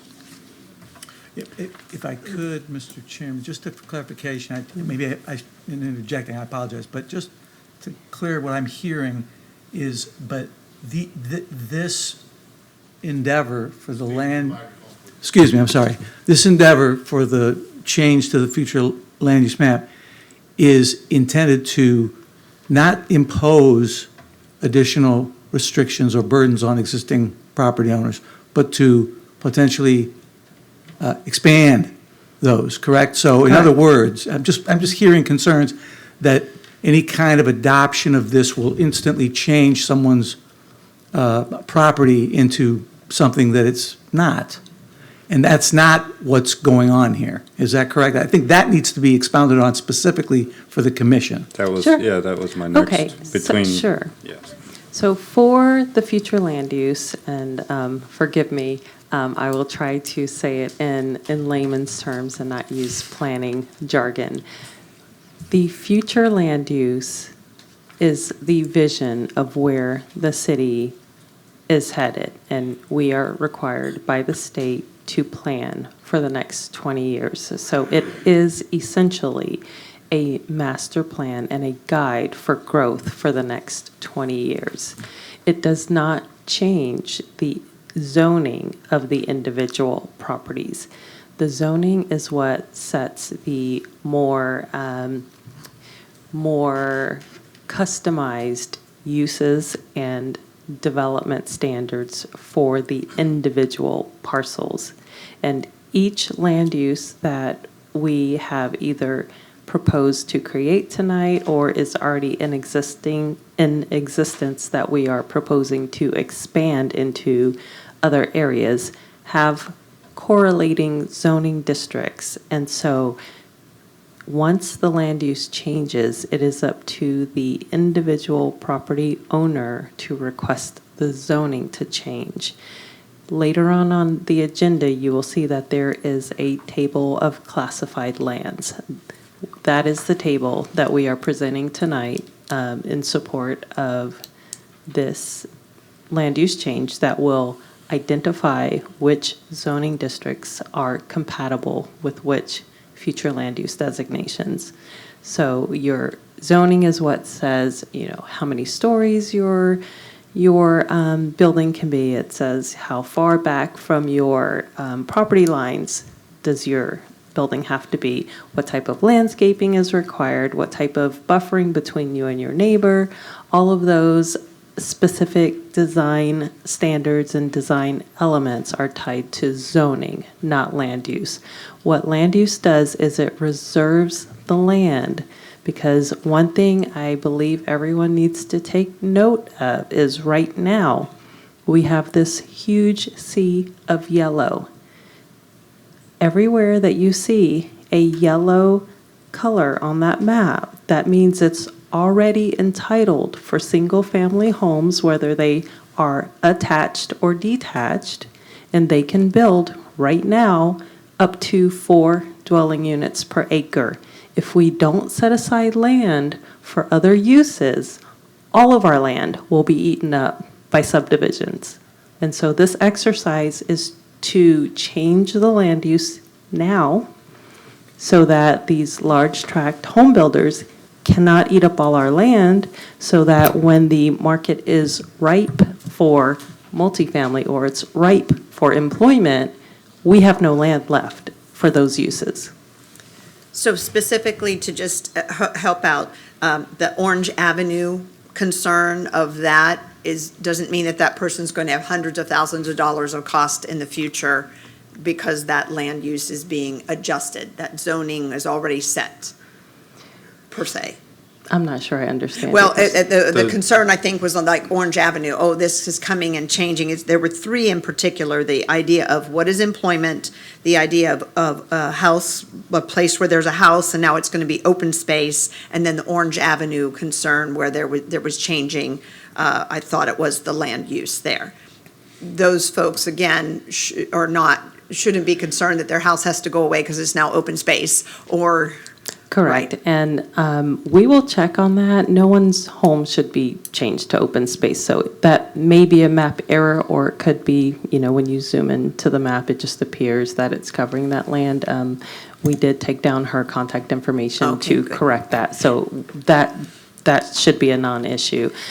Regarding the employment land use, what that means is, for now, until we come back later on and we will present it to Planning Commission and our City Council. Right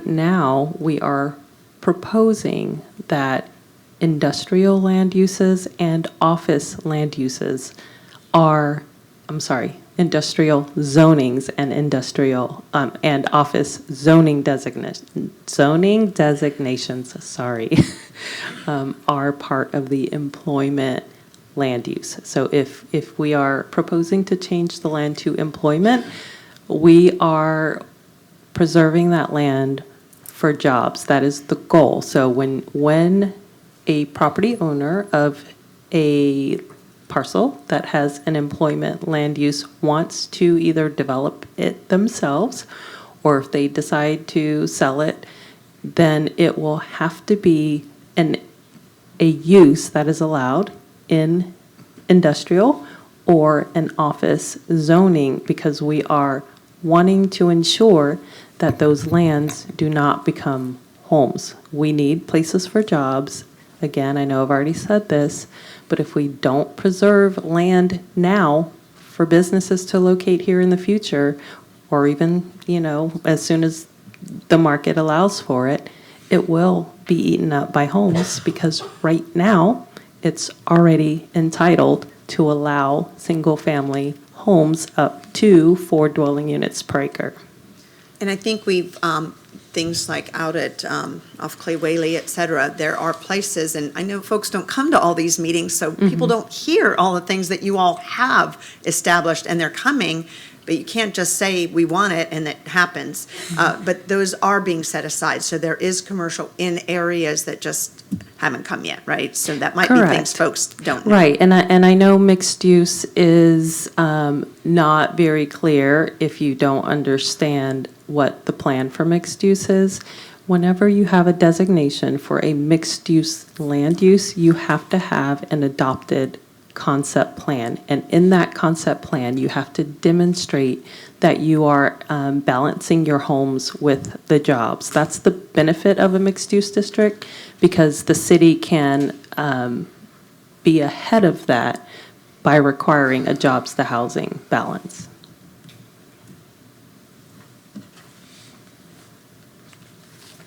Are there any more questions for the?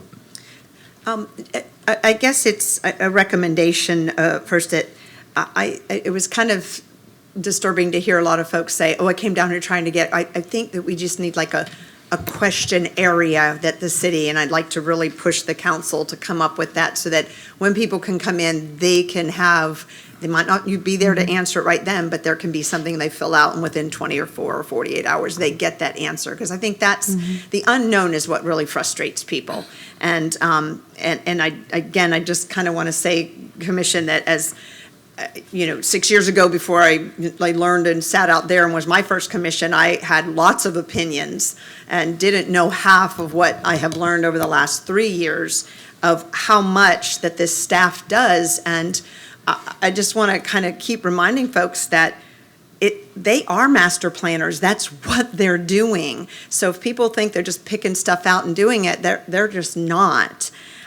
So, I mean, things like on certain houses on some of these state streets, they were businesses. There was doctors and lawyers and everything up and down Pennsylvania and New York. I mean, look at the history. I have been here for over 50 plus years. So I know that those houses, and then they became residences, and also, I don't think that also, and correct me if I'm wrong, is that we are seeing that every single house on Florida Avenue is going to be turned into something. That's a choice that someone might be able to make. But the other thing is that we've sat here before, right, and had people, they have to jump through a lot of hoops before the staff says that that's not going to impact and it's not going to hurt. And, we deny lots of things, but I just think that there are a lot of things out there. I mean, Krabby Bill's is one. Everybody's like, oh, we don't need stuff on the lakefront. Krabby Bill's is a great addition. I mean, the Rummel Road thing is a kind of a big concern, I think, a little bit there. But I hope folks know that you all are going to vet that big time before something happens there that's going to disrupt where everybody else is living. That's not just a gimme. But do help me understand that. That was something that homeowner requested. And did I hear or misunderstand? Did the city buy it, or? No. Not that specific parcel. The property owner requested to change their land use to the neighborhood commercial land use, which is the most limited land use. Remember, that only allows the small restaurants, cafes, bed and breakfast uses. So when the property owner found out that we were doing map updates to allow those uses, I believe it was she contacted the city and asked to change her property. And because the city is improving the trail along the lake shore and along Rummel. I believe her thought was it would be a great spot to maybe have like a little ice cream shop, or, I mean, she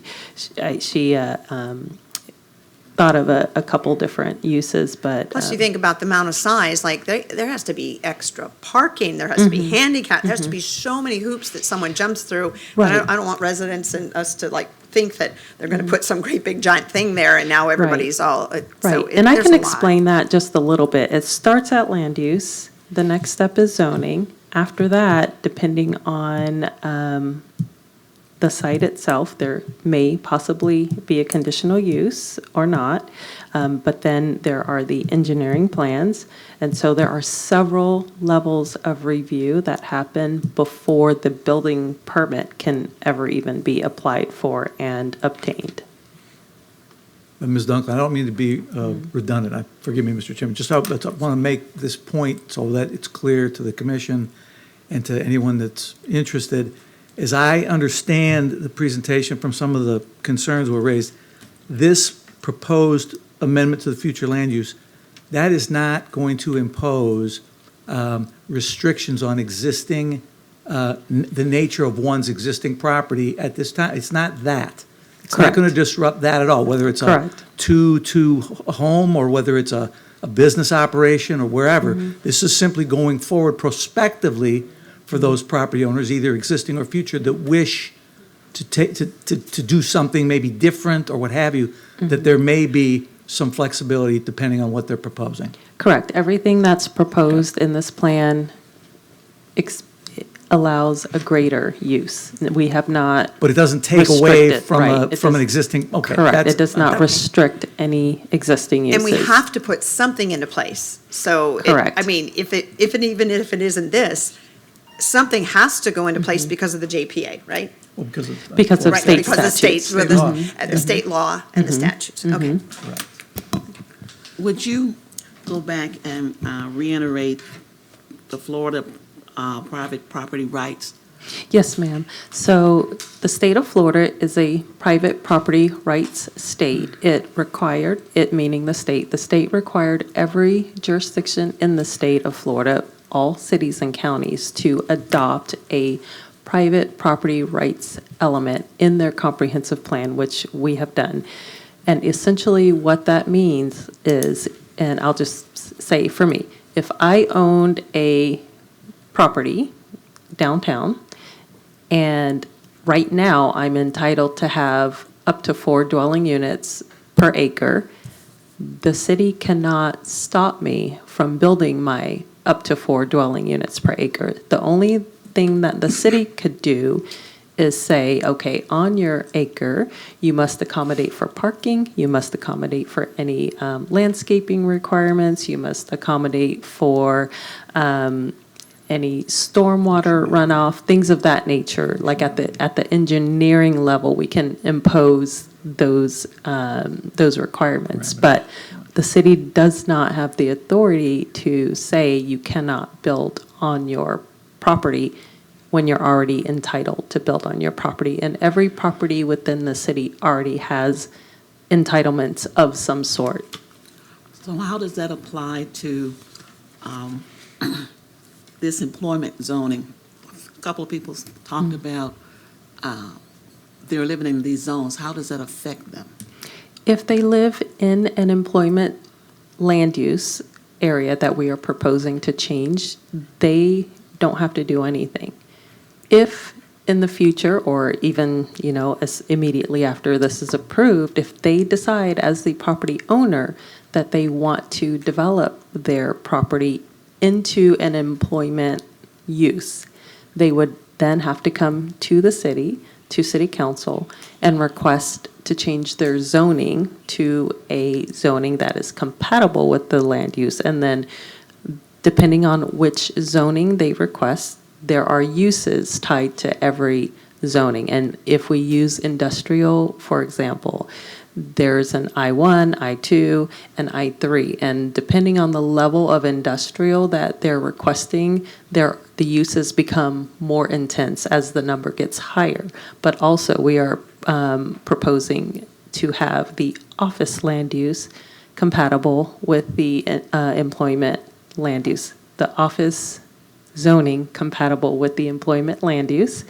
And so if someone wanted to build an office, they could request that zoning and move forward with that type of development. But we have siting standards, meaning the building has to be set back so far. We have architectural standards, meaning that most buildings we are enforcing a pedestrian scale. We look at the number of stories. We take all of that into consideration. We look at the whole surrounding area before we bring our recommendation to Planning Commission, and then, of course, that recommendation to City Council.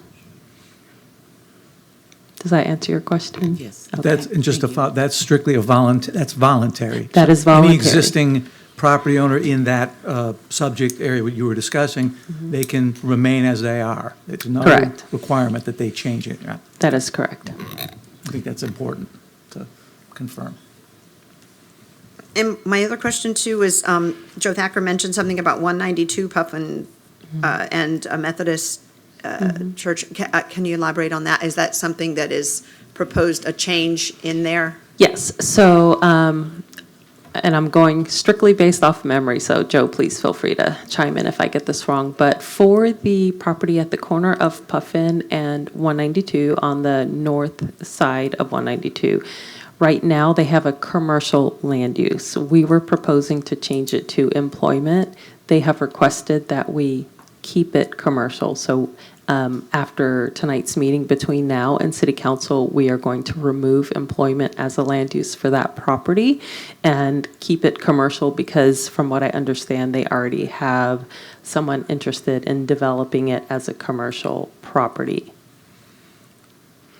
And then regarding the United Methodist Church, there were several parcels that that the church uses, the building itself and then the parking. We just wanted to make sure that all of the parcels had the same land use, and I believe it was institutional. Institutional, yeah. Okay. Are there any further questions for the applicant? I just have a quick question. With all of the property that the city's annexed over the years, all of that land, we can put this comp plan into, right? That's what we intend to do. Realistically, you really wouldn't need anybody's buy-in per se because it's vacant land. So that's gonna be the rooftops that you guys were talking about coming in, because the area that you guys showed us on the map, State Streets, you already have your rooftops. Everything's already there. There's clearly no buy-in from the residents on any of that. So is there a situation where we could push, because I understand we have, requirements from the state. Is there a way that we could push this comp plan through for all of our new development, anything like that? And then, something's got to go back to the board because these residents are not in a satisfied manner. Talking about carrots and sticks, nobody's eating it. So is there a way to push this through so that you're in compliance? I understand that we have to do that, but also maybe work on the back end of because we've already got this here. This is already established. Clearly nobody wants it changed, or the majority of the people don't want it changed. There's small changes here and there, and maybe that's something that could be worked on, something that can go through the community a little bit more. It doesn't seem to be flushed out as well as I think it should be. So is there, and maybe this is for the consultants or you, whoever wants to answer, is that a possibility to push this future land use for the annexed lands, the new lands, the vacant lands, and still be in compliance with the state requirements? Sure. So if that is your intent, what you can do is make a motion to recommend approval with the condition that the state's streets remain as they currently are. But if that is a recommendation, we have to work together. Oh, I want to absolutely, make yeah. sure that this is something that you and the consultant kind of agree that we would still be in compliance with the comp plan, should we submit it to, well, we're gonna have to submit it to the state. Right, so there are many factors involved whenever you change a land use. We would have to do an analysis after. If that's the recommendation of the Planning Commission, we will have to go analyze that and see what impacts that would have on meeting our housing needs and our jobs needs. And then we would bring that data to our city council. But I'm not sure I followed what that was. Was that you don't want it to be high density on the state streets, or? My idea behind it is that I get it, we have to do this. We don't have to do it, but in theory, it's great. And it works, I think, for vacant lands when you're building. But the problem that I have, and I think that a lot of the residents are expressing to us, is the fact that this is already developed, now we're gonna kind of, move and shake it, do different things to it, and then when you sell it or you wanna do something else with it, because, and I'm also, and I don't wanna get into the weeds of it, but you mentioned employment means in office and industrial, but then we just had a class on form-based code, which that's not gonna exist anymore. Now you're gonna have transect zones.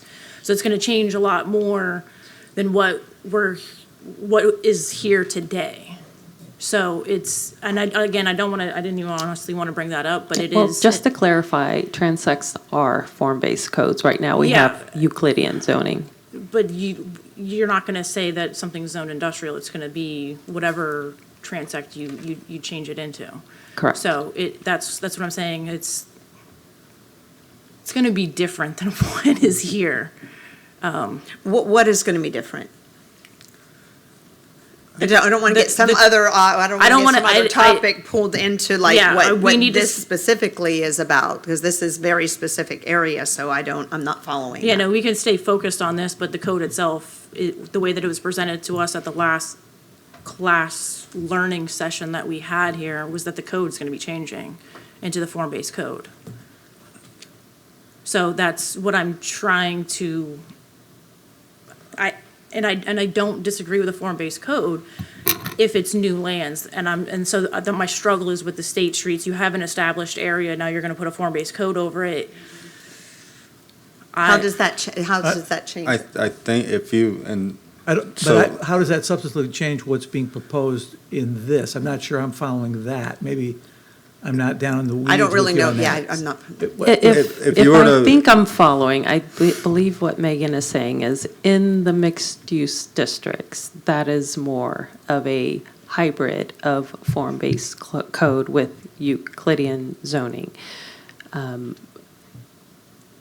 I believe, and correct me if I'm wrong, what Megan is asking is if we apply that only to those city expansion areas, meaning the mixed-use districts and those areas that we are annexing, and not to our downtown area. Does that summarize it?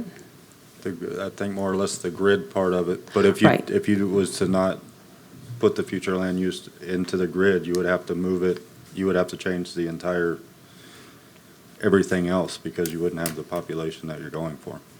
Right, and we would have to do another analysis, because what our ultimate number one goal is to balance the jobs to housing ratio. Right now, we have a little over half a job per every household.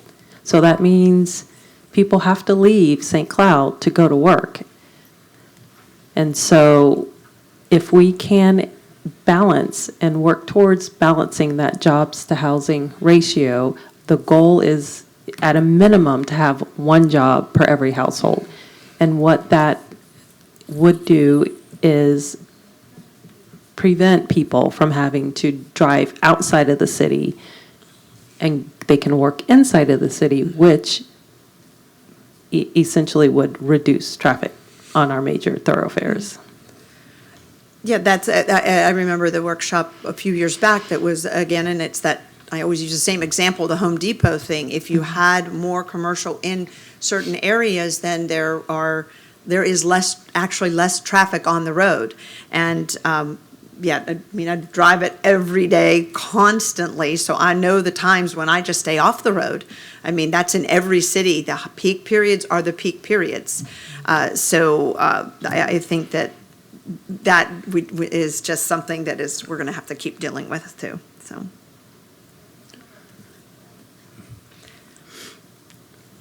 Yeah, I think that one of my comments too is just for everyone to always remember, it's very difficult for us to get out of our own egos of what we want, where we want it, and we want things to always be the same, and it just can't be. And the planners try really, really hard to follow everything, but I think you say it the best.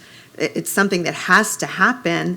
It has to happen within reason, and the city council, who are the ones that make the ultimate decisions, really took something that everybody was up in arms about, brought it here, and it's even still, there's a whole lot more to happen before any of this would make people go crazy and think that there's going to be tons of commercial down on Lakefront or Florida Avenue or anything. I mean, it doesn't go unnoticed, though, that it would be nice to have more, keep things more in our town area, but I know that's been a development, district or whatever, what is it, that they find the different houses on that grid area and saying, oh, this could be good for business, like even Indiana or whatever, so. If I could, Yeah. I apologize, because I think this is also important, Ms. Dunklin, if you could just quickly summarize, and this is not to focus on a mistake, but I heard in the presentation from Mr. Jones that there was some type, Scrivener's error, what have you, from medium density, it was intended to be low Yes. density, and but I don't know if that came through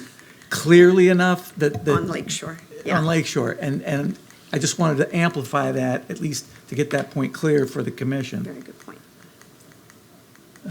Because not to belabor a mistake, I make them all the time. Ma'am, just allow Ms. Dunklin to address, please.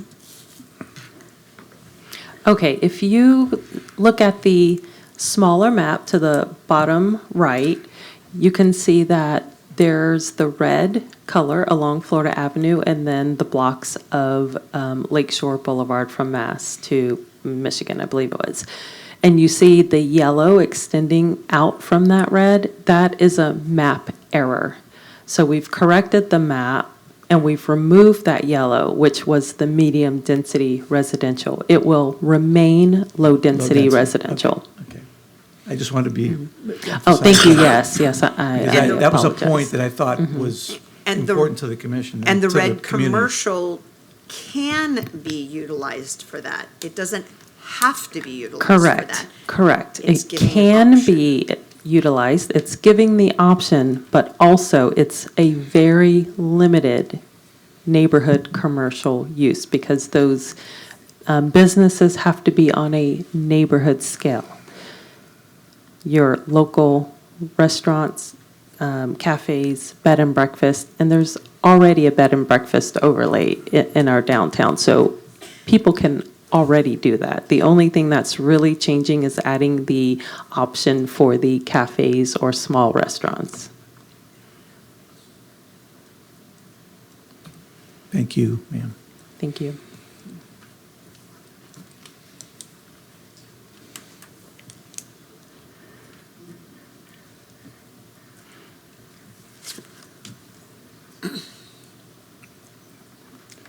Yeah, I think the biggest issue I had was just the change from the 18 to 40 on the high-density residential, based on where it was drawn at. On the state streets. Yeah. That is also something that you can make as part of your motion.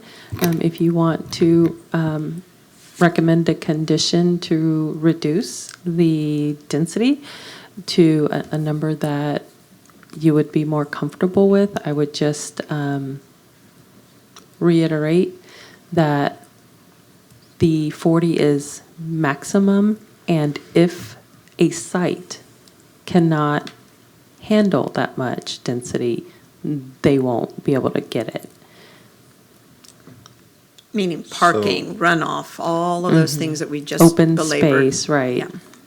But if you know that the site can't handle it now, then what's the point of even putting it on there? I Because if Is it a numbers? It's a numbers thing. It's a numbers Okay. thing, and you have to look at each parcel individually. So once it gets to the engineering level, that's when we slice it and dice it and say, sorry, you have to have this, you have to have that, you have to have this.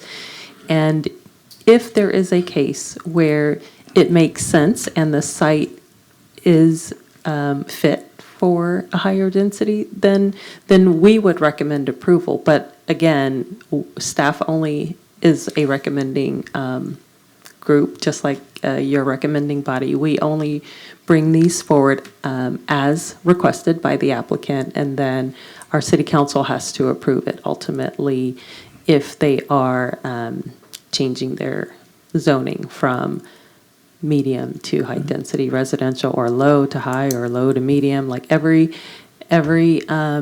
zoning that has to go along with that land use change has to go before our city council. Commission members, I'm the prime offender, but please make sure your microphones are closed so you can be clearly heard for all comments, for all here and viewing at home as well, please. One last question. Yes, ma'am. If the Florida, what is it, Florida Avenue area was restricted from this proposal, what kind of impact would that have on your plan if that part was taken out? We won't know until we do the evaluation, but if that is a recommendation of Planning Commission, and we will bring it to the workshop on Thursday morning if council directs us to do that evaluation and look at what that impact will be. Potentially, we may have to locate it somewhere else in the city in order to meet that jobs to housing balance. Maybe the consultant can speak better to that, but that high level, that's my understanding. Thank you, and I want to thank everyone who came and spoke today as well. The comprehensive plan is, in my opinion, the most important planning document in the city, and so it's great that this many people are here to talk about it. Regarding Florida Avenue, realistically, for the jobs housing balance, it would not make a huge dent if those if that future land use was changed and we just kept those few blocks along Lake Shore. However, one of the factors behind Florida Avenue that hasn't really been spoken on tonight was to create a corridor down to the Lake Shore to connect downtown with the lakefront.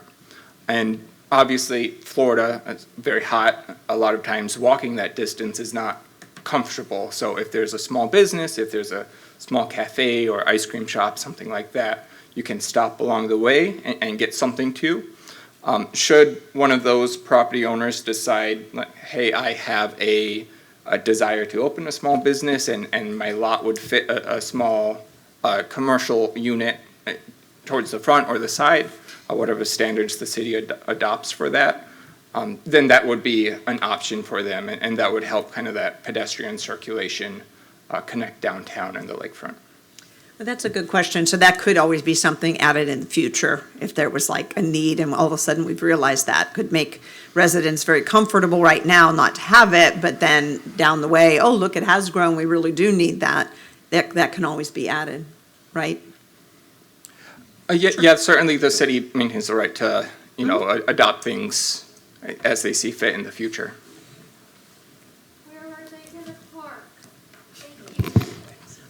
Yeah, so that brings up a great point that I think I failed to mention. This is a living document. This is not, even if it's adopted by council, this can be changed at any time at council's approval.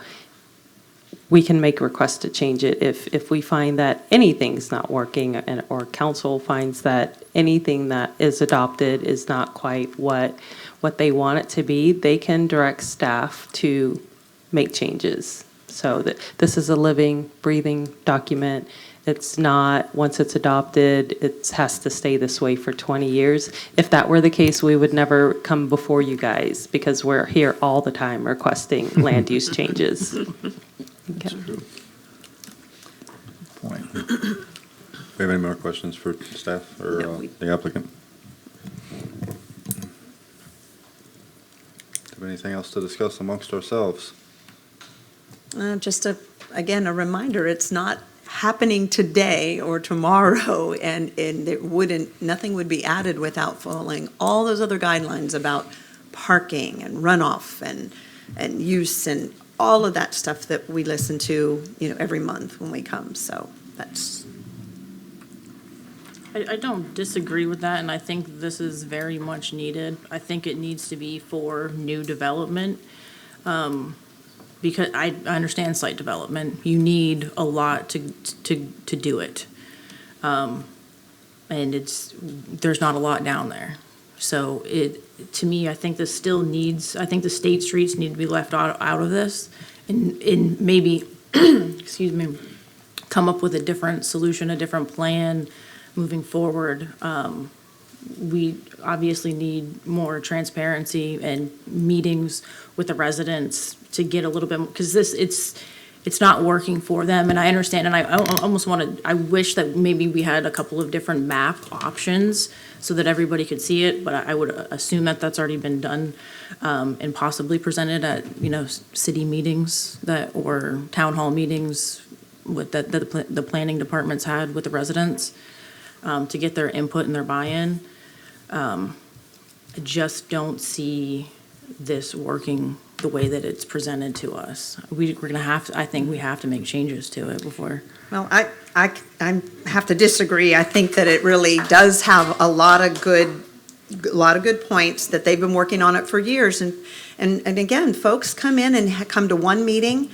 They come to, once in a while, and they don't know all that goes into it. And it has to be done for the future. I really like the idea of maybe leaving Florida Avenue out from the commercial side right now. And so, I think that from what it was proposed before and what the council asked staff to do, I think that it makes a lot of sense, the way that we're growing, and it is controlled growing. It's not what people are thinking. And I hope everybody's really, really hearing that it does not affect everybody this moment on their properties right now and today, that it is giving opportunities for people to make decisions like having an ice cream parlor, having a small business, giving more people more opportunity for employment.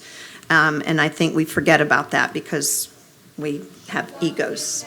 Well, I think. Ladies and gentlemen, please, if the public comment's been closed, so please allow the commission to deliberate. I think too, you gotta remember that throughout the state streets in a lot of areas, there's already people that operate small businesses out of their homes. There's already construction workers that are operating, there's contractors, there's real estate agents, there's people already operating out of their homes. I don't think this is that much different than that. I think right next door to my house, there's an Airbnb, and that's not in a neighborhood district, so I don't think it's that much different to call it that. I think that's more to stay in line with what we're legally obligated to do, is just pick an area and say that that's the area, or pick an area here and say that that's the area to make the numbers fit. In my opinion, that's what I've gathered from this.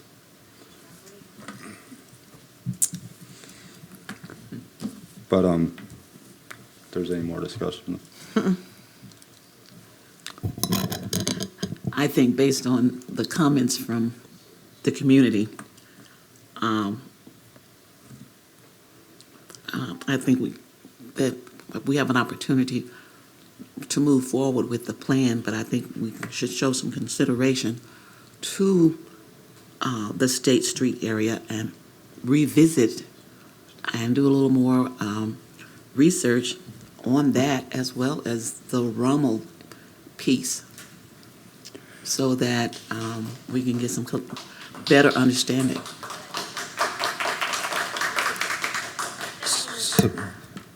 So, as it was said before too, anyone can make a motion. You can add conditions to that motion if you so like.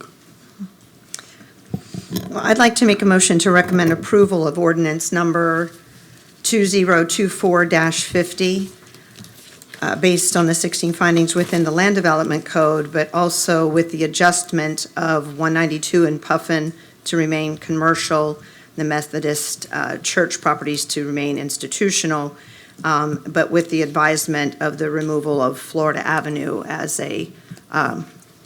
commercial at this time. I second the motion. We have a first and a second. All in favor? Aye. Aye. Opposed? No. No.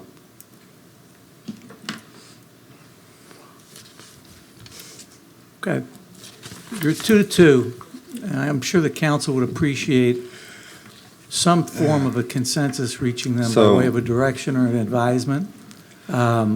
Normally, in a normal case, I would simply recommend to staff, we'll move on, and council will be so apprised that you couldn't agree. But I do think, and I'm inferring, that the disagreements amongst you are not that far apart based on the conditions that were included in the motion being considered. And maybe I'm wrong on that. But if you feel like you can move forward with another motion of some sort that would achieve a consensus in whatever direction y'all choose, I'd encourage you to try to accomplish that. If you're not inclined to do that, then the 2-2 recommendation, which is no recommendation, will go on to council, because it's going to council either way. What, yeah, but if you all could share with us what would. Let's try it again with the high-density residential excluded too. The change What- to the numbers. Just so I understand, I just want to understand, what is the issue? A that- high-density concern on the Where high, it on was the state changed from streets. 18 to 40 on the state streets. If it goes from, so with a limitation of the number recommendation, or with just it being medium density or something With like the, with the number change. that? To what would be a number that feels good to you all? And can we ask if that would how would that impact overall? So is your concern only the State Street, or is it just high density anywhere in the city? It's, Because uh, if it's only the state streets, then you can recommend to remove the state streets. That's where it's at. So no high-density residential on any state street? Yes. Do we need to recommend it to be any level, like medium or? No. Does it impact the study at all from the? You'll have to come to the microphone. Thank you, sir. Yes, that change would be a lot more substantial than the Florida Avenue change. If you don't mind me backing up a slide or two to the citywide map. You can see the residential, the high-density residential along the state streets. That's really at the heart of the city, right south of downtown, and really at the hub of those different employment centers being proposed throughout the city. So not having that residential density there, it would be more impactful and would probably require us taking another look at the And it's data. Orange Avenue to Vermont, no, what is that? Orange Avenue to, oh, thanks. Yeah, that's, you can see it a little bit better here, just the start of it. Orange Avenue all the way to Columbia? Yes, I believe that, so I don't have the. If that's the closer map to me. Browns, Yeah. right? Yes, the brown Okay. on this. No, this is to the north. We don't have an inset of that, of the state streets. You're talking about the one between 192 and 17th Street.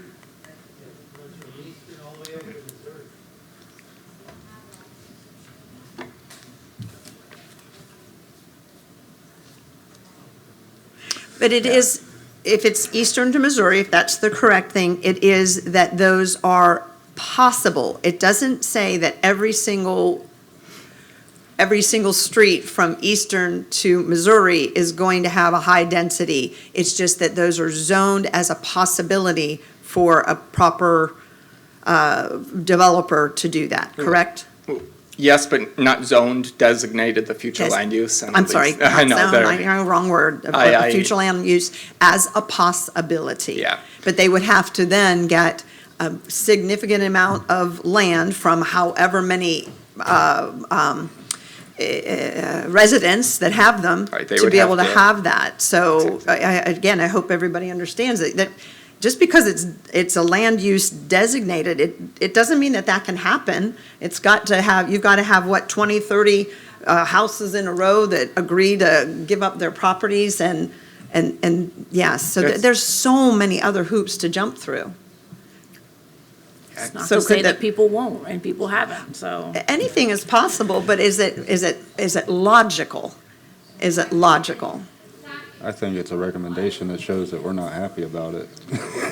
Well, I don't necessarily know that I'm unhappy about it, because I think that people do need that type of apartments and things like that for people to be able, that's right near the school, and the high school and everything. I mean, you can have walking ability. So it's not outside the realm of logic, but it's really going to be a very, very difficult thing to have happen.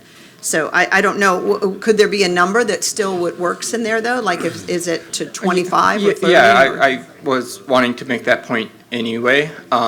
So the Could you have density number of 40 units per acre, and, you know, if, I'd be curious if you went back in your records and looked at this, but that's supposedly a very hard number to actually achieve. And densities, you know, lower towards 20, it's more achievable, or higher towards 60, more achievable. But that, you know, 35 to 45 range, it's, you're kind of at a height that doesn't really pencil out, and especially on these small lots, it would require some really creative site design and compliance to comply with all of the city standards for these sites. Right.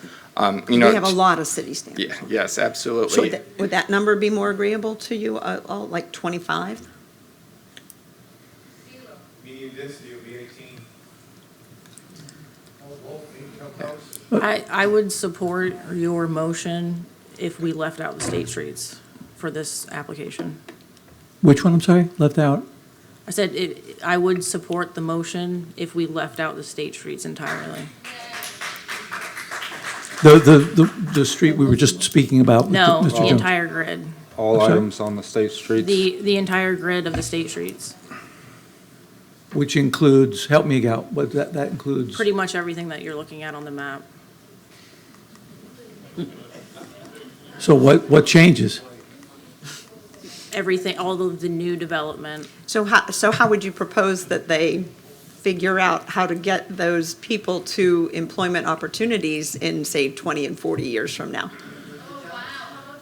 Ladies and gentlemen, please appreciate your comments, but the commission needs to deliberate. If you have comments or want to talk, you can certainly go outside, but we need you to be quiet while they're discussing the matter. Because Thank it's you. not happening today, right? And it's not happening tomorrow, and it's not happening next year, and it's That's- just for that. I don't disagree, but I don't see a bustling downtown right now. And you won't probably for another 20 years, right? I mean, we don't have the number of employment that nobody's going to build those units. A builder's not going to come in and build those units if there's not enough people to go in them.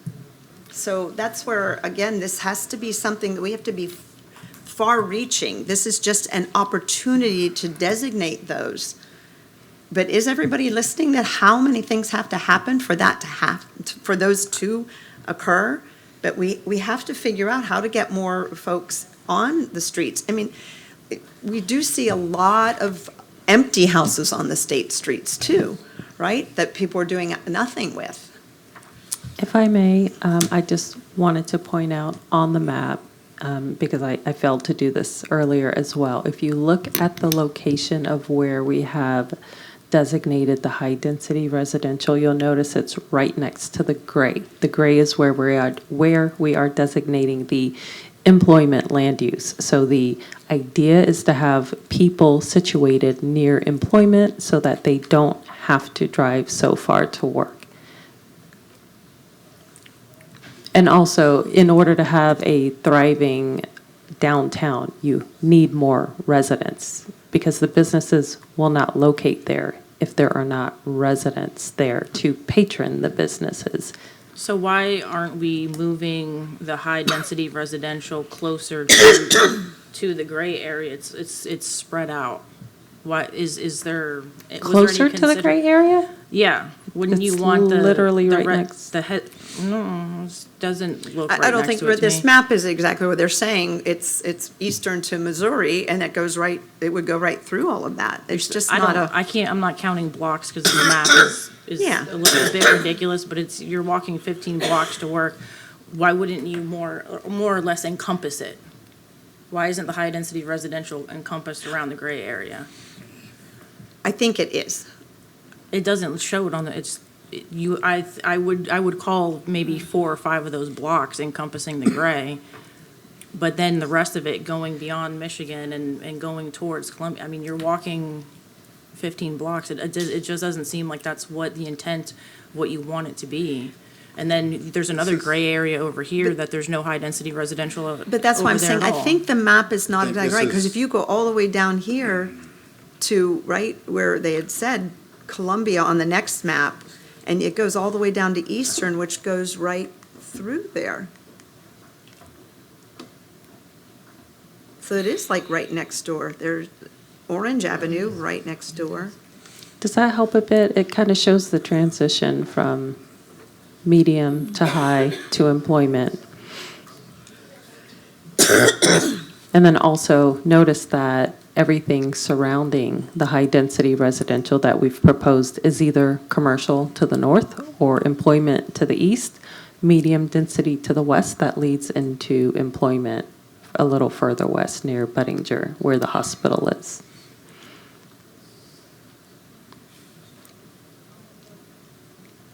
So I know it can seem that this was not done strategically, but this was absolutely done strategically There's with a reason. lots of thought. The reason is so everyone doesn't have to go onto 192 to get to work.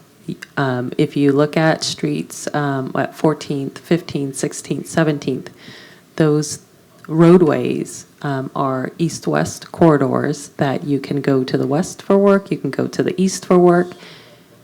You may have to go north for work as well, but you're not having to get on 192, go up Narcoossee into Orange County or Orlando for work, or jump on the turnpike and go up to anywhere outside of St. Cloud for work. I mean, it's still obviously an option, but we don't want to restrict the city so much to where that's your only option is to leave St. Cloud to go to work, because that is what makes traffic so bad. We need jobs here, we need entertainment here, we need services here, and we need retail services here. And you can have commercial in the mixed use. Correct. So Correct. you could almost essentially thatch that pink area with the red too.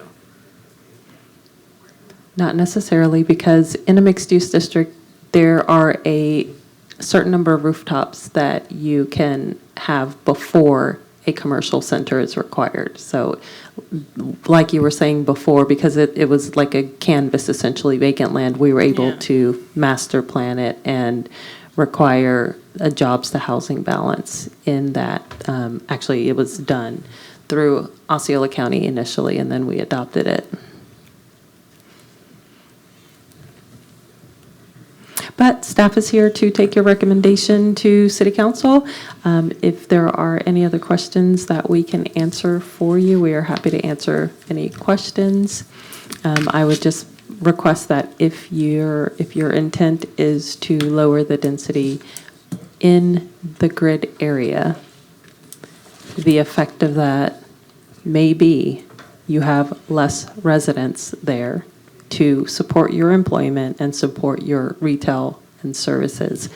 And if there's not enough people there, businesses will not survive. Or they won't locate here in the first place. Right.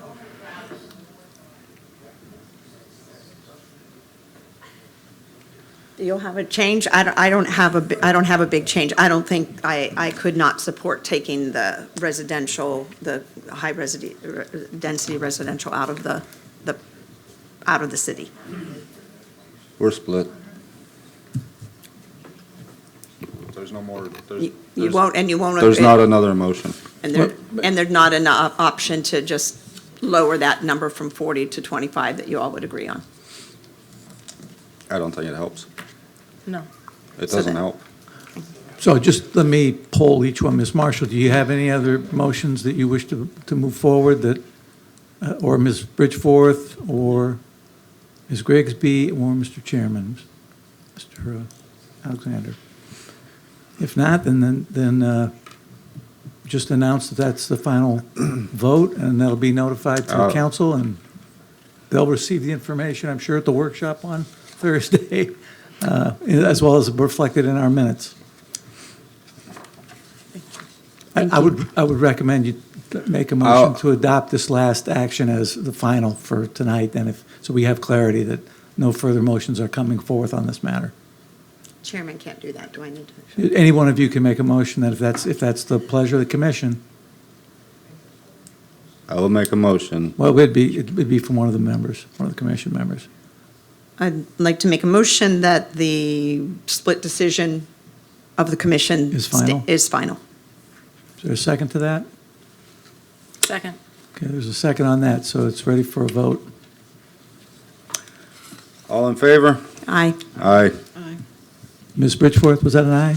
Yes, I'm sorry. It was an aye from Ms. Bridgeforth. Ms. Marshall? Correct. All right, so that's a final decision from the commission. It's a recommendation, which is no recommendation. It was 2 in favor with the conditions, 2 opposed to the conditions as proposed, and there's no future motions going forward this evening. You heard Ms. Dunklin that the workshop will go forward on Thursday. I don't know whether council will allow for comment at that workshop, but I do know that the matter will be heard on the 11th of September before council, and that meeting starts at, the city council meeting starts at 6:30? 6:30 p.m. All right, thank you all for coming, and if you'd just allow us to conduct, we have several more items to take, so if you'll just conveniently find your way out, be safe, and thank you for your time here this evening.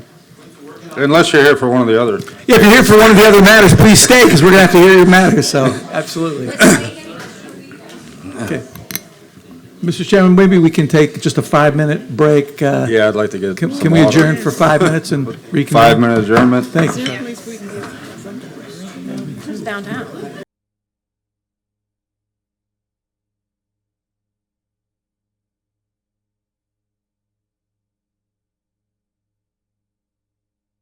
I'd like to call the meeting back to order. Come on, you sent Hammer.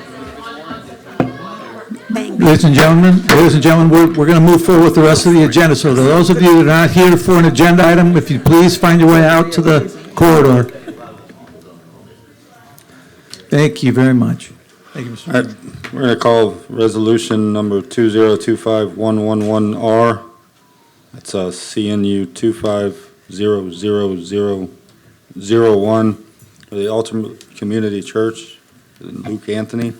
This applicant's requesting approval of conditional use for a private school known as the Altar Academy in the R1B Single Family Dwelling Zoning Unit. Good evening, Ralph Keith, Associate Planner with Community Development. Tonight I will be presenting CNU 25-00001, the conditional use for the Altar Academy.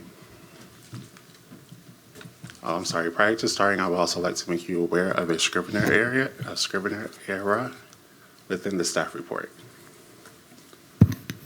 For some background, currently there's a future land use of low-density residential. It has a zoning of R1B single-family dwelling. They are proposing a conditional use of a private school in R1B zoning. Their proposed operation times are Monday through Friday, 8 a.m. to 2:30 p.m. And their proposed student capacity is 40 students, 20 per modular building for grades K to 12 with 4 staff members. Here is a graphic representation of the future land use showing low-density residential, as well as a graphic representation of the zoning showing the R1B single family. Here is a concept that was provided. As you can see, down at the lower right corner are the two buildings that would house the school.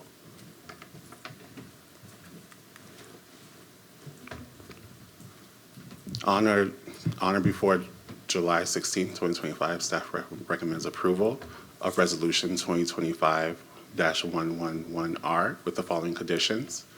The approval of the requested conditional use does not constitute the approval of the provided concept plan.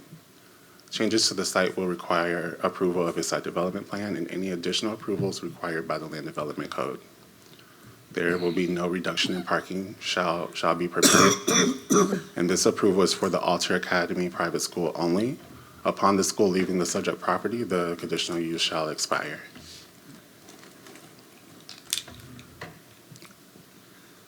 Planning Commission requested action, approval of resolution 2025-111R with conditions stated by staff.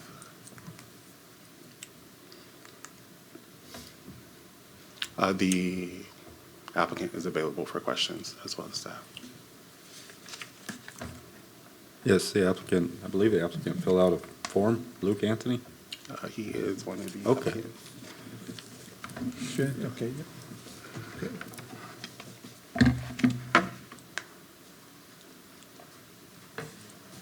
Good evening. Good evening. You're tall.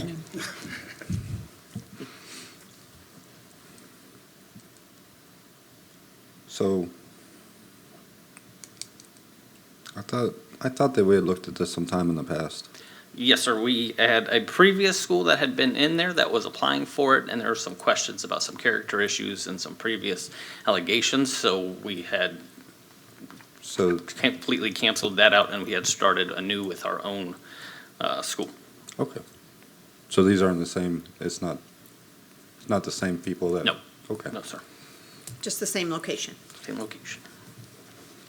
I have a question either for you or staff, whoever would like to answer. Is the modulars, is that something permanent that you're looking, or in the future, would you like to put something more permanent, aesthetically pleasing? Modulars aren't the Yeah, best I mean, choice. yeah, and they've been there, I think, probably about 20 years, so I'm sure, they're getting towards the end of life expectancy where I'd love to, actually put a building there. Mm-hmm.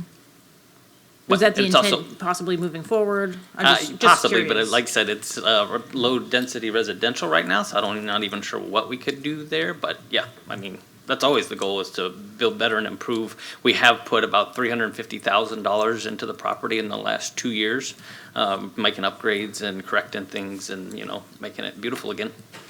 Okay. Thank you.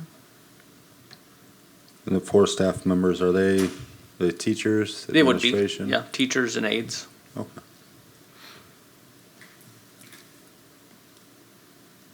Any other questions? Traffic concerns, there used to be traffic concerns there, those are gone now? Yes, sir. We have a pantry. It's actually the largest food pantry in Osceola County. And it was previously, during COVID, turned into a drive-through food pantry, which created that backup. They'd be up all the way down 192. And we have since changed that to a walk-in pantry where they park and walk inside, and we actually get to talk with them and offer them other resources. Other charities come out and share with them what they have. We've had haircuts out there and stuff, so it's a completely different process now that doesn't interfere in any way. It starts at 9:30 to 11:30. It's not any way conflicting with any school traffic or anything, and it's really streamlined it and everything. Haven't had any issues. We did have a medical event during the summer where one of our elderly clients had heat stroke. And the ambulance and fire truck came in, out, no problems, right in the middle of everything. So it was really a good test, and she was fine. She didn't have to go to the hospital or anything. And everything worked smooth. Okay. Any other questions? That's all for now. I would just like to say, I know these guys have gotten a lot of flack today and a lot of trouble, but my experience with the planning department has been amazing. I came in here, I've been pastor there for 1 year now. I don't know anything about any of this. And so I go to the planning department, I go, this is what I'm trying to do, help. And they've helped every time. They've been so gracious, answered emails, phone calls quickly, and, it's been a great experience for me. So I really appreciate everything that they've done, and I think they're doing a great job. And Stephanie and Ralph and Melissa, it's just been a pleasure for us. Great. Okay. Good. Thank you. So we'll open it up for public comment. Is there any public comment on this item? Okay, we'll close the public comment. Any discussion? Just a reminder from your council to make sure to, any motion mentions you've considered the 6 factors of the Land Development Code for a conditional use. And the conditions. And the conditions. And the conditions in this case, yes, correct. So would anyone like to make a motion? I'd like to make a motion to recommend approval of resolution number 2025111R based on the 6 factual matters within the Land Development Code and along with the conditions stated by staff. Second. I have a first and a second. Can I have a vote? All in In favor? Aye. Aye. Aye. Aye. Passes 4-0.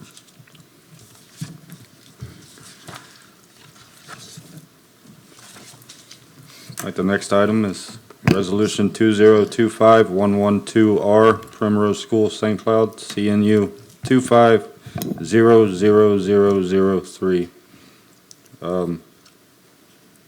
Living Trust, Stonefield Engineering. Yes. Good evening, Ralph Keith, Associate Planner with Community Development. Tonight, I will be presenting case CNU 25-00003, the conditional use for Primrose School, St. Cloud, under resolution number 2025-112R. For some background, currently there is a future land use of commercial and a current zoning of HB highway business. The proposed conditional use is a child care center in HB zoning. Proposed operation times are Monday through Friday, 6 a.m. to 6 p.m. The proposed student capacity is 238 students, ages 0 to 12, with 24 staff and after-school programs for grades K through 5. Here is a graphic representation of the future land use, as well as a graphic representation of the current zoning.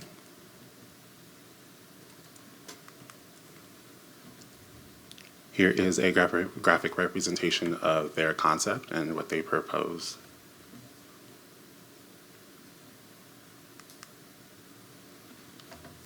On or before July 16, 2025, staff recommends approval of Resolution 2025-112R with the following conditions. The approval of the requested conditional use does not constitute the approval of the provided concept plan. Changes to the site will require approval of a site development plan and any additional approvals required by the Land Development Code. At the time of site development plan, the applicant will need to provide a masonry wall on their lot to mitigate the sound between their playground and the residential homes to the north of the subject property. There will be no reduction in parking shall be permitted, and this approval is for the Child Care Center, Primrose School, St. Cloud only. Upon the school leaving the subject property, the conditional use shall expire. Likewise, staff is requesting the Planning Commission recommend approval of Resolution 2025-112R. Staff and the agent are available for questions. Is the applicant here? The applicant is not here, the agent is though. I have a question. Can you go, while he's coming up, can you go back to the site plan real quick for me, please? Thank you.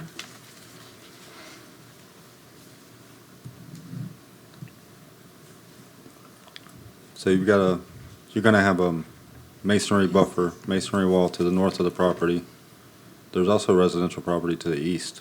Is that masonry wall gonna encompass that playground on the north and the east, or just the north?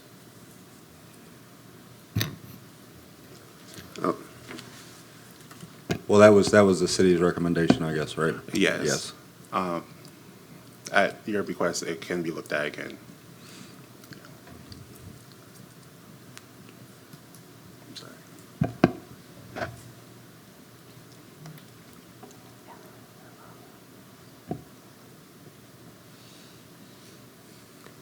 Yeah, Planning Commission can make a recommendation to have the buffer and wall on more of the property boundaries than the north if you see fit. Can you go about one more slide to the other layout? Back one? Yes, there, okay. So to the left is, what is that? So to the left is highway business. To the right is RPB that is currently under the jurisdiction of Osceola County. That one that said, the one that says USM? Yes. Okay, what is that? That's Osceola County as what's there? Do we know? There's a house, it showed on the satellite picture, there's a house. There's there. a house there. Oh, so it's an Osceola County house? I mean, like, it's just a residence. It's a resident. The city hasn't got them yet. Yeah. It has not. Come been on annexed now, you yet. guys, get on there.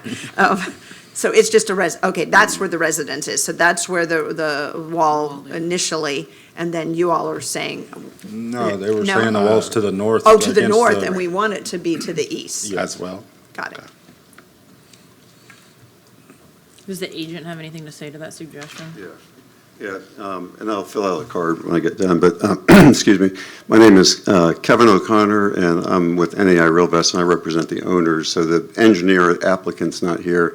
He really represented Primrose, and Primrose is just recently out of contract on this. They're still looking for a replacement franchisee, if you would, as far as we know. So, and that location you're talking about is actually the owner of the property. So they own a house over there, and then they own this lot. Oh, they own the Yes. USM. Yeah. Oh. Okay. That's a But horse of a what we different would like to ask, and we didn't get a chance to ask during the break, but we just found out that, Primrose kept this on.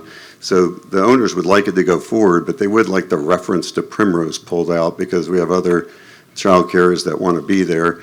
Maybe not in the exact same size or whatever, but they'd have to come back for that. But the ideal recommendation they like is to have it move forward, but without the reference and, and your conditions that it's Primrose only. They would like it to be left just as, child care.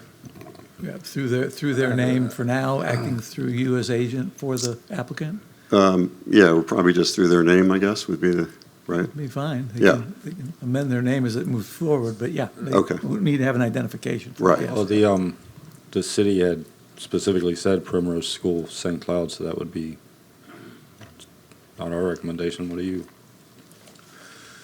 want to do about it? Yeah, is that a problem? Because the other, if we don't, then it's a lot longer process, right? You have to start all over again? Right. Right, so we were not aware that Primrose was not going to be locating here, so maybe we can amend the language to just say the approved user or Yeah. current, as Marco's, current school or current or approved. Because once this goes to city council and they find a user, they will have to go through the process of getting a business tax receipt and all that. So, and of course, their plans for construction. So once they have a user and they get their business tax receipt, we could probably tie the expiration to that. Once the business tax receipt expires, the conditional use will expire. My other question is, I don't necessarily know if, can we make a recommendation about the wall to the east if We the sure can. owner wants to do it? Because what if they don't want to do it? Maybe that's why it wasn't put up. So- Yeah, I wouldn't recommend it because they own it. Right. But, I mean, count. Yeah, I mean, that would be their call. I mean, if it's not, that's why Yeah, I if they own think both properties, I don't think it's necessary. Yeah. I will- they can do it if they want to, so. Oh, okay. Right, and keep in mind, when they come in for their engineering plans, because it's commercial next to a residential, our code already requires buffering, whether or not that buffering requires a wall is in question, but a buffer will be required. Yeah, because we're just doing conditional use, so it Correct. does, that part will come a little later. Yes, ma'am. With those conditional uses, are we, and I don't want to restrict the applicant to find the 238 kids. And then there was a couple other conditions in there. And since it's kind of just brought to our attention, is there a scenario where we could possibly continue this to a date to be determined based off of what the applicant can find for a replacement school? It's possible. It's up to the applicant, really. I mean, I just don't want to restrict, if Primrose isn't going to go in there, sorry to cut you off, Jack. Sure, that's okay.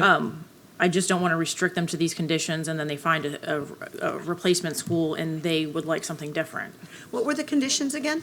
It's, one is the, one's got the masonry wall, one's no reduction in parking. So they are So it's just a capacity of 238. Right. I mean, They're- they can be lower. They're proposing that, but I don't think our condition Your of condition approval includes that, does it? No. Your condition was only the wall. Yeah, it was the wall, Yeah. and, that is And Primrose School. The is on 238 is fine, just Would- leave it. Were there not 4 conditions? I thought in there it? were 4. This is. There were Yeah, 4 that's why I was like, conditions. where's There's the four, condition? one's for that it's only Primrose School, one's for no reduction in parking. There you go. Here it is. There it This is. is what, Okay, yeah, thank- this is what we wanted to. Yeah. Not gonna approve, okay. So it's the 4th condition that you were identifying, Ms. Marshall, in terms of the coming into question. 'Cause Yes. it says, it's the conditions for approval for this Primrose only, in that name. So I guess the question would be, and at least my recommendation would be, that the applicant be heard on whether they want to go forward in their own name, in which case you'd address that condition and allow them to go forward.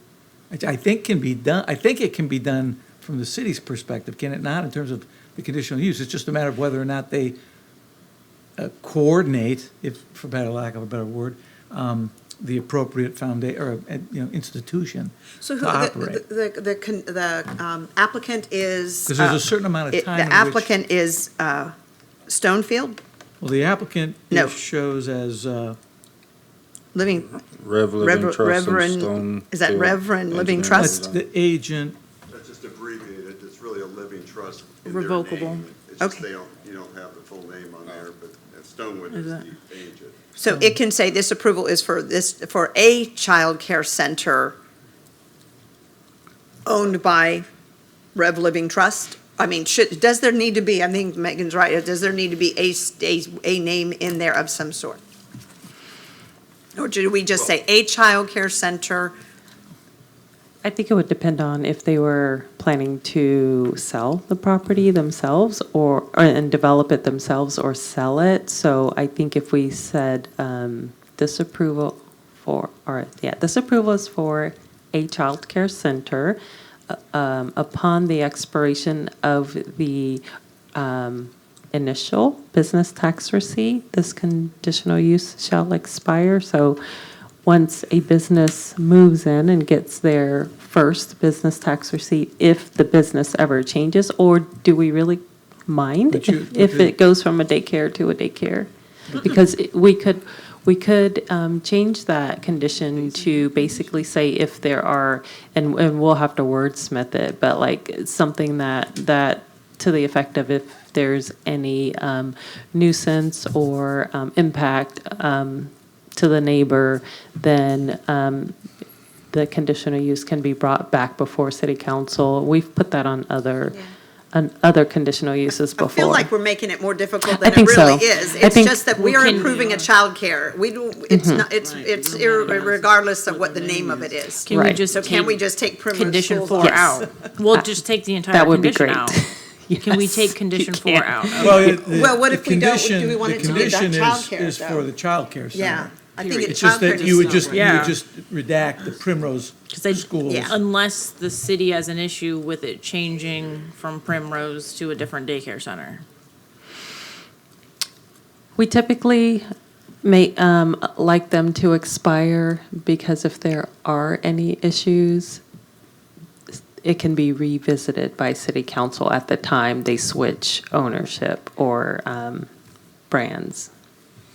So it's a childcare, whatever goes in there has to have a, what is it you're saying, a license? A business tax receipt. Okay, so we could just say approve for a childcare that has a approved business tax receipt. Actually, I'm sorry, just thinking out loud now, I think we should tie it, if we're going to tie it to a process, it should probably be the certificate of use versus the business tax receipt, since the business tax receipt is essentially a tax. Yes, certificate of use is the zoning application that approves the use, and it also requires the fire inspection So approved certificate of use certificate of use. instead of Primrose Schools. Yes. Approval is for a childcare approved, with an approved certificate of I would say use. the initial childcare facility that obtains their certificate of use. I like that. Thank you. Did you Well, get that? okay. Or do you? I mean, You say it if then. ownership were to change with the use maintain, I mean, the conditional use under that condition could continue as long as it maintained as a childcare center, whether the ownership changed or not, would it not? It could if we don't put a condition. Well, I mean, the condition I'm reading is approvals for childcare center only upon such use being abdicated or what have you, the conditional use expires. I mean, that's very straightforward. That way, you know, really what we're talking about is administrative in terms of who's the applicant, who's gonna be responsible for the conditional use. It's the applicant right now, which is the property owner, right? Correct. It could go either way. The applicant owns both parcels, right? The resident. Yeah, Correct. so it's, because Primrose is no longer the applicant or in the name of Primrose. They're off the table, correct? Well, they So- weren't even the applicant, were they? They were No, just the but name it of the was in there, school. it was the name of the application tenant. was through them. So Right. in my estimation, it would be through the applicant, in the name of the applicant for now. Well, I think this, would the city's issue, would that be because the applicant's not gonna be the one pulling the certificate of, That's a great question for the applicant. Certificate of They use. need to let us know that. they So wouldn't be? it sounds like they plan on selling the parcel. So it should be for blank childcare facility. And forgive me on this, Ms. Duncan, what is the time for implementation for the conditional use? Doesn't the? 12 months. It's 12 months.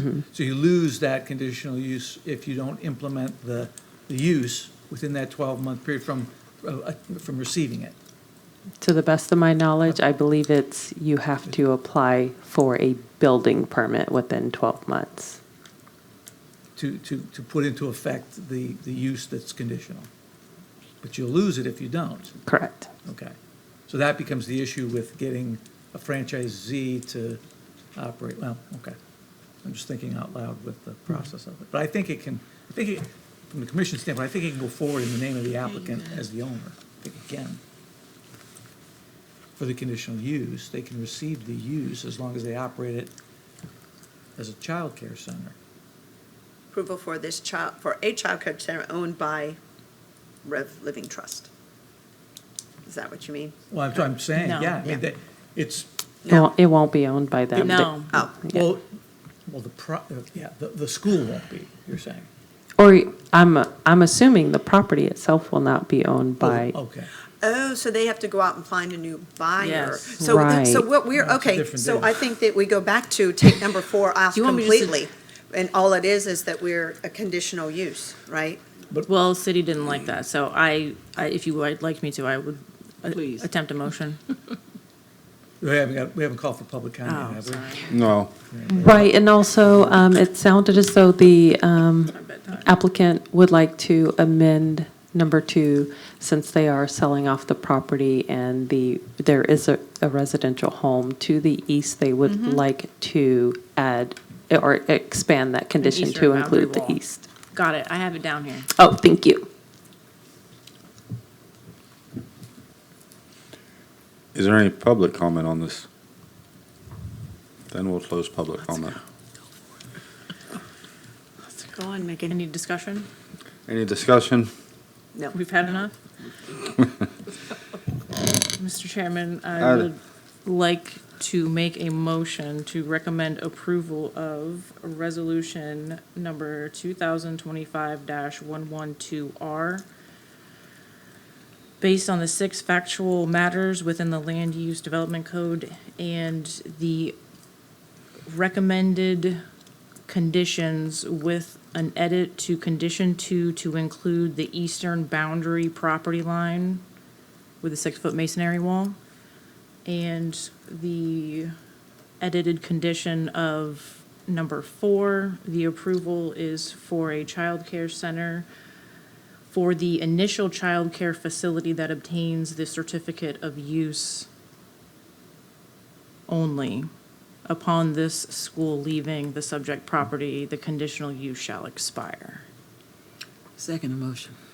I have a first and a second. All in favor? Aye. Aye. Aye. Okay.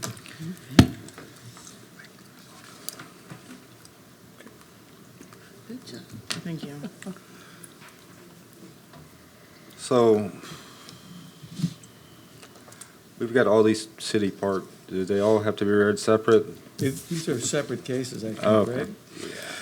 I think they do, but I don't think they'll take long. So they're That's- separate cases, but But they're they gotta be Alright. heard each one at a time.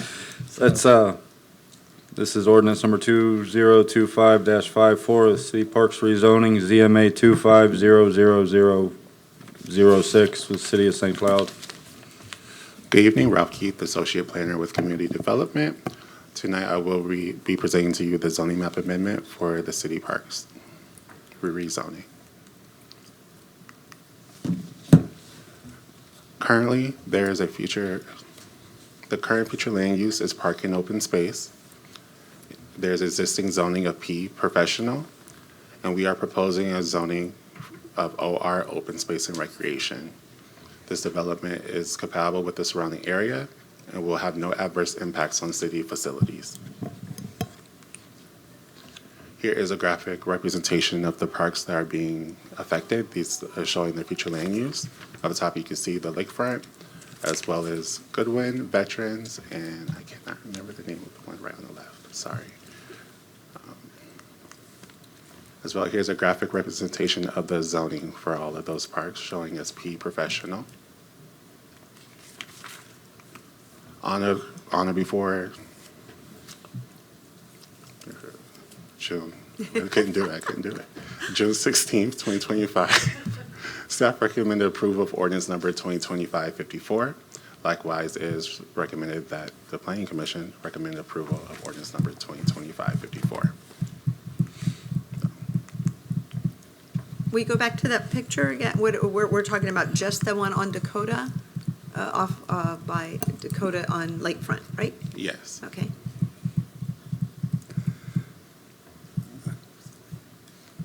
Yes, so there is the lakefront up top. Oh, it is, so Veterans Park, you said, and then the one over at, what's that, Second in Mississippi? That one too?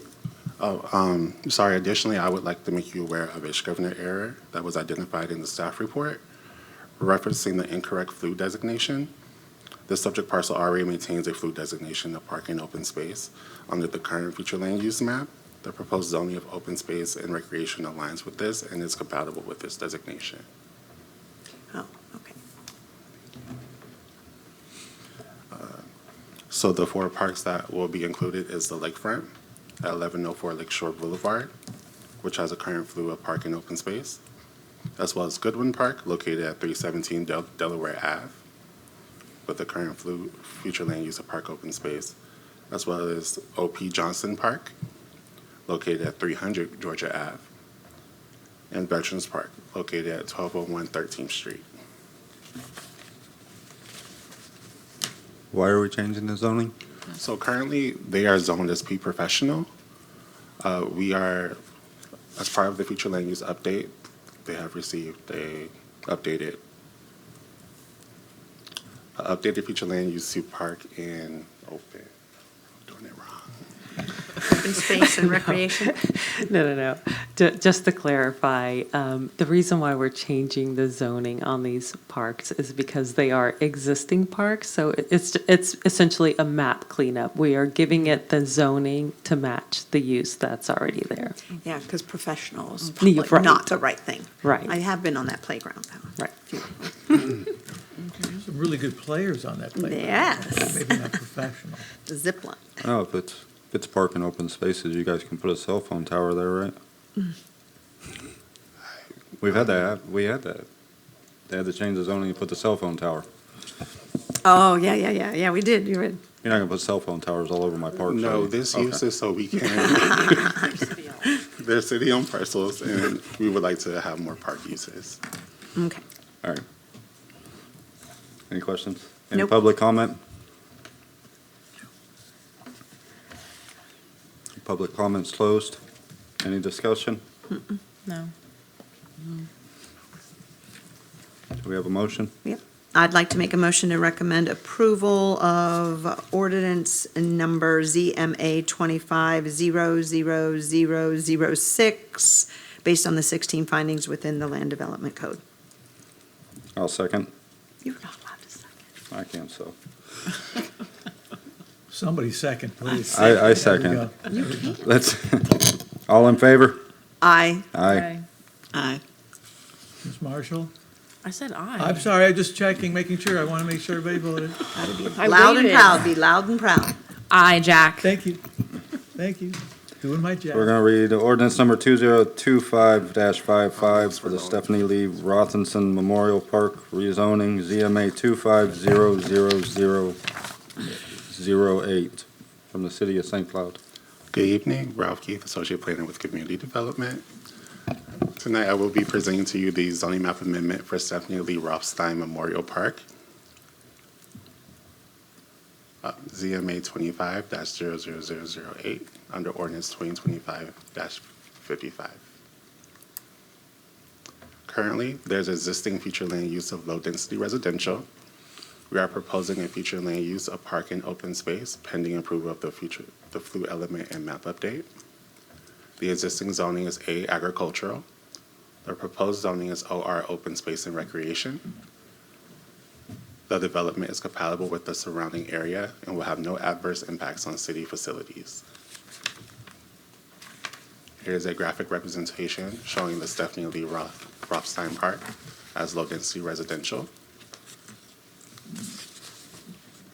And here's a graphic representation showing the agricultural zoning of their said park. On or before June 16, 2025, staff recommends approval of ordinance number 2025-55. Likewise, it is recommended that the Planning Commission recommend approval of ordinance number 2025-55. Any questions for staff or the applicant? No. No. Map cleanup? No cell phone towers. No cell phone towers. All right. Any City's public comment? applicant. Public comments closed. Can I have a motion? Mr. Chairman, I'd like to make a motion to recommend approval of ordinance 2025-55 based on the, where am I, 16. 16, I was in the right spot. Findings within the Land Development Code. Second motion. We have a first and a second. All in favor? Aye. Aye. Aye. Aye. Thank you.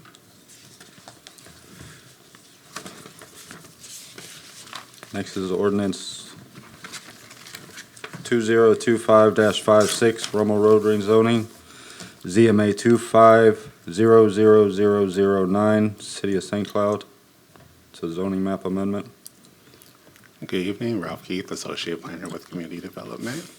Tonight, we'll be presenting the zoning map amendment for Rummel Road rezoning.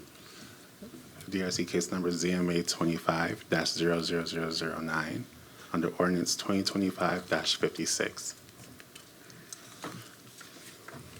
Currently, the existing future land use is low-density residential. The proposed future land use will be park and open space pending approval of the proposed FLU element and map update. The existing zoning is R1A single-family dwelling with a proposed zoning of OR open space and recreation. Development is compatible with the surrounding area and will have no adverse impacts on city facilities.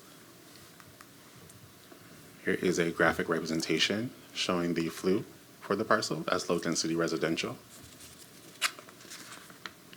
as well as a graphic representation of the zoning showing R1A single-family residential. On or before June 16, 2025, staff recommends approval of ordinance number 2025-56. Likewise, it is recommended that the Planning Commission recommend approval of ordinance number 2025-56. Questions for the applicant? No. Any public comment? We'll close the public comment. Can I have a motion? Does anybody wish to make a motion? Mr. Chairman, I'd like to make a motion to recommend approval of ordinance 2025-56 based on the 16 findings within the Land Development Code. Second. I have a first and a second. All in favor? Aye. Aye. Aye. Aye. Can I ask a question, though, back at the map? How does that relate to the one that we were talking about earlier? So the one we were talking about earlier It's is across going the to street. establish the future land use required for this to come to fruition. So the future land use element will establish the parking open space, and then this will establish the zoning of. I think I know what you're asking. Let Yeah, me the one find the above it, right, map. on the other Mhm. side? Oh, that one parcel we're talking about. Right, is it the one at the top of it, right on the other side of Rummel? Just want to find a zoom in of that section if I can, because I want to give you accurate information. So just give me a moment. Because open space can be parking, right? No? I don't think No, so. open space can't be parking. Just parking alone, or do you mean like a trailhead for the trail? It Parking could, for a trailhead, parking for, I believe if it's tied to a park, it could be a trailhead. okay.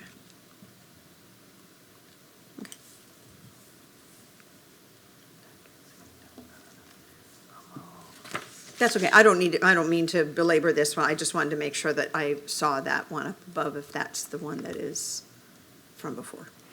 I'm about 90% sure, but I'm 10% unsure, and I just don't want to give you inaccurate information. I didn't hear anything, it was just a question we can follow up on another time. I'd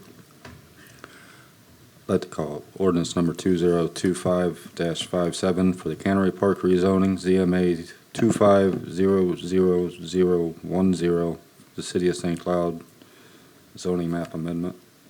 Good evening, Ralph Keith, Associate Planner for Community Development. Tonight I will be presenting the zoning and map amendment for Canary Park rezoning, ZMA 25-00010, under ordinance 2025-57. Currently, there's existing future land use of public institutional. The proposed future land use is parking open space pending approval of the proposed flue element and map update. The existing zoning is R2 single family and 2-family dwelling. The proposed zoning is OR open space and recreation. The development is compatible with the surrounding areas and will have no adverse impacts on city facilities. Here's a graphic representation showing Cannery Park with its public institutional future land use, as well as a graphic representation showing the R2 single and 2-family dwelling zoning. On or before June 16th, 2025, staff recommends approval of ordinance number 2025-57. Likewise, as recommended, the Planning Commission also recommends approval of ordinance number 2025-57. And this is another map cleanup because it's already a park? Yeah. Okay, all right. Any questions for the applicant? Nope. No. No. Any public comment? We'll close public comment. Mr. Chairman, I'd like to make a motion to recommend approval of ordinance 2025-57 based on the 16 findings within the Land Development Code. Second. I have a motion and a second. All in favor? Aye. Aye. We're going to call ordinance number 2025-59, the DMI Business Park Phase 2, the ZMA 2500005, with Danny Martinez, zoning map amendment. Good evening, Ralph Keith, Associate Planner with Community Development. Tonight I will be presenting the zoning map amendment for DMI Business Park. ZMA 25-00005, ordinance number 2025-59. The existing future land use is low-density residential. We're proposing a future land use of employment pending approval of the proposed FLU element and map update. The existing zoning is R1A single-family dwelling with a proposed zoning of I1 industrial. Development is compatible with the surrounding area and will have no adverse impacts on city facilities. Here is a graphic representation showing the low-density residential future land use, as well as a graphic representation showing the R1A zoning designation. On or before June 16th, 2025, staff recommends approval of ordinance number 2025-59. Likewise, it is recommended Planning Commission recommend approval of ordinance number 2025-59. Can you go back to the map? Yep.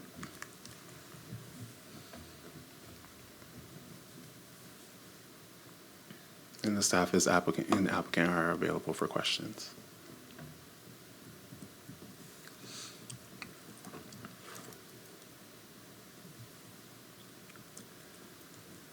Do we know what kind of business is proposed? Can we have the applicant? Light industrial?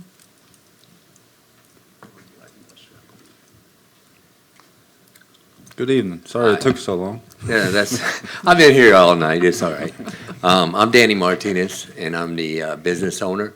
And to the north of that, I already started 4 buildings. They're small business is what they're gonna end up being. Like, you'll come in, you'll have an office or whatever, and then you'll have, like, cells or whatever like that, too. It's just, the whole thing is gonna be all small businesses on the other side, too. What are you thinking, like warehouse type facility? Yeah, like, it's hard to, like, I got, like BNC mower, you'll have your, cells and then you'll have your repair shop.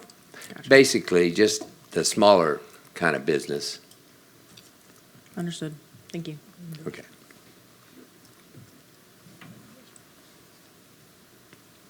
And what's the small parcel between what's already there and what's proposed? The corner. Yeah, right, yeah. There's, that old house there. Really nothing. It's just an old house. The guy does boat repairs. Yeah. And stuff like that. You'd have buffers once this gets flushed out through a site plan to, Yeah, I got the site plan up, but, with him, he's gonna, he's gonna be, his will be industrial too, or employment, whatever they wanna call it. But, his will be changed in the future zoning too. And the other guy on the other side of mine, or whoever owns it, they're gonna, theirs will be changed too in the future zoning map. Okay. That's all I got. Okay.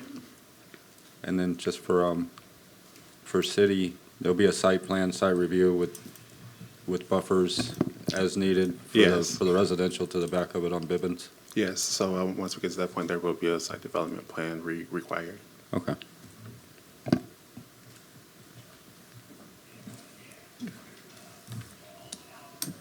Any other? Nope. No. I'd like to make a motion. Public comment? Ooh, sorry. Oh, is there any public comment for this item? And notices were sent to everybody around the property. Yes. Okay. We'll close public comment. Now I'd like to make a motion to recommend approval of ordinance number 2025-59 based on the 16 findings within the Land Development Code. second. We have a first and a second. All in favor? Aye. Aye. Aye. Passes 4-0. Now, ordinance number 2025-61 for Grace Community Church.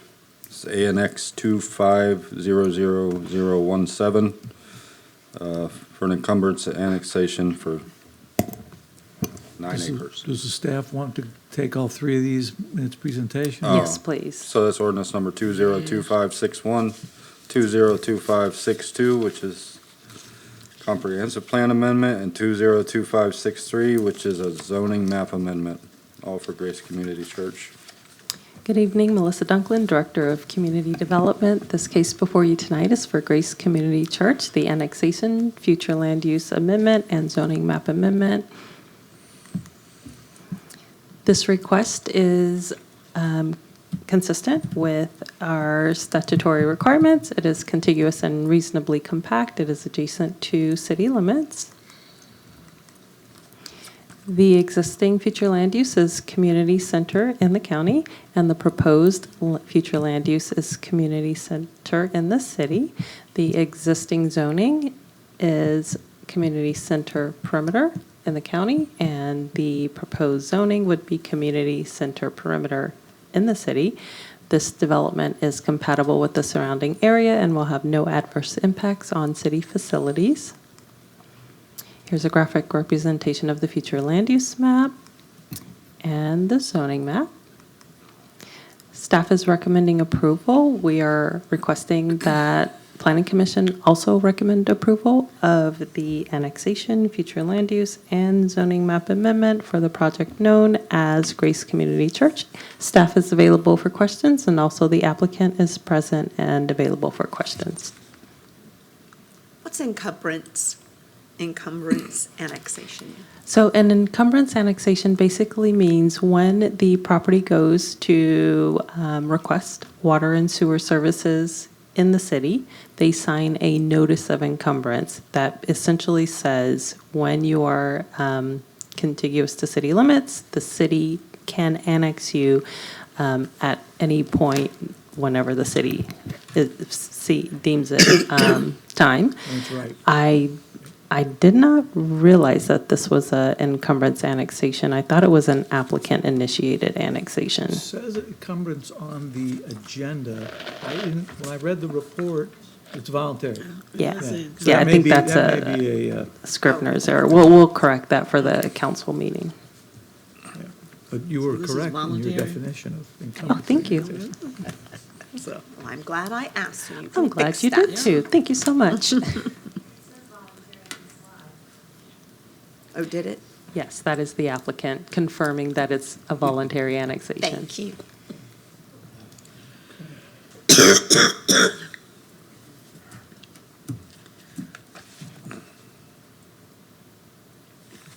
We have any questions for the applicant?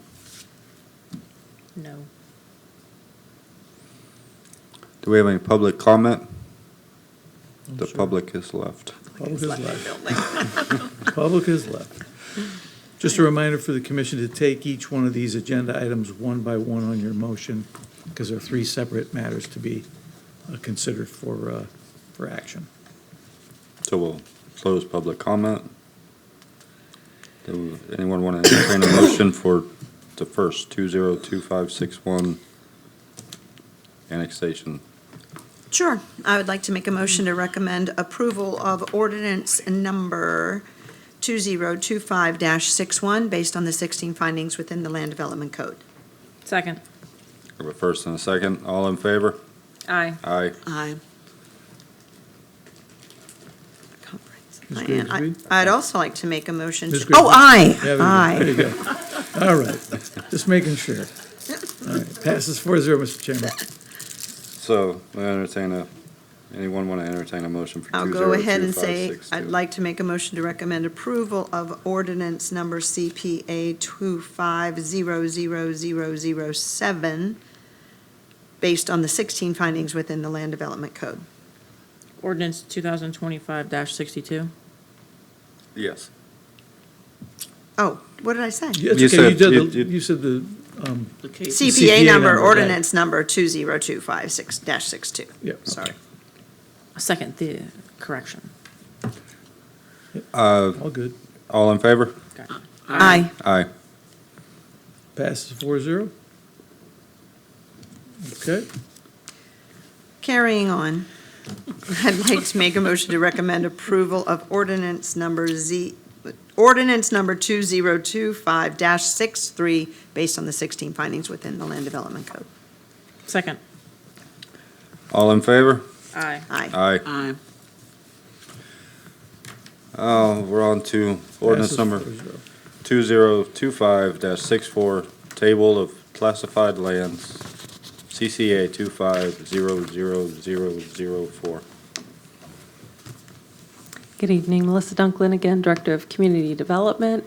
So this item is one of the Land Development Code amendments that correlate to the future land use map element update.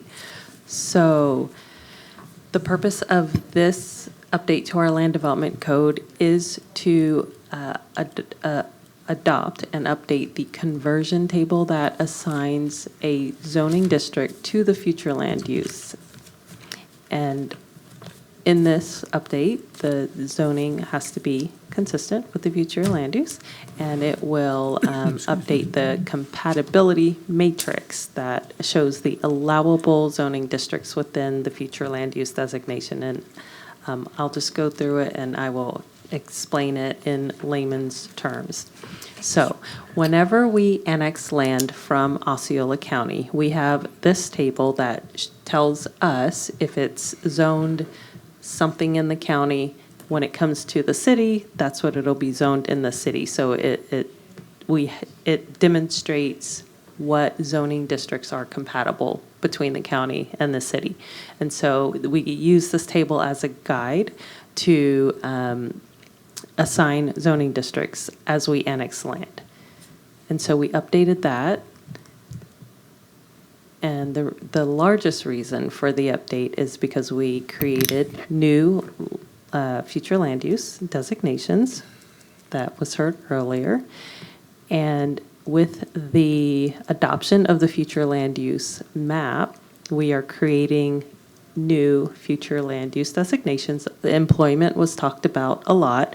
There are also other future land use designations that we're not necessarily creating, but because they already exist within the joint planning area of Osceola County that we plan to annex within the next 20 years, we are adopting those land uses as part of our future land use update.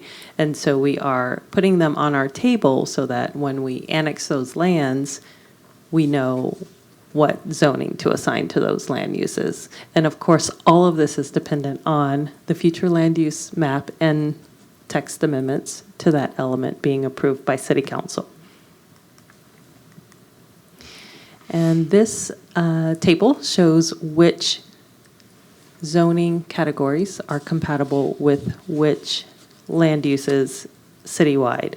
So it includes both the updated land uses and the existing land uses. And so the question that kept coming up was the employment. If you look on the left-hand side of the column, you'll see the employment category, and then you'll see on the right-hand side the zoning category where it lists I1, I2, I2A, which we don't assign new categories for that. Essentially, that's an old category that meant you're already industrial in the county, and we're annexing you. That's where the A pretty much stands for annexed land. So we don't assign that any longer. And then I3, which is essentially an industrial PUD. And then we have P for professional or office.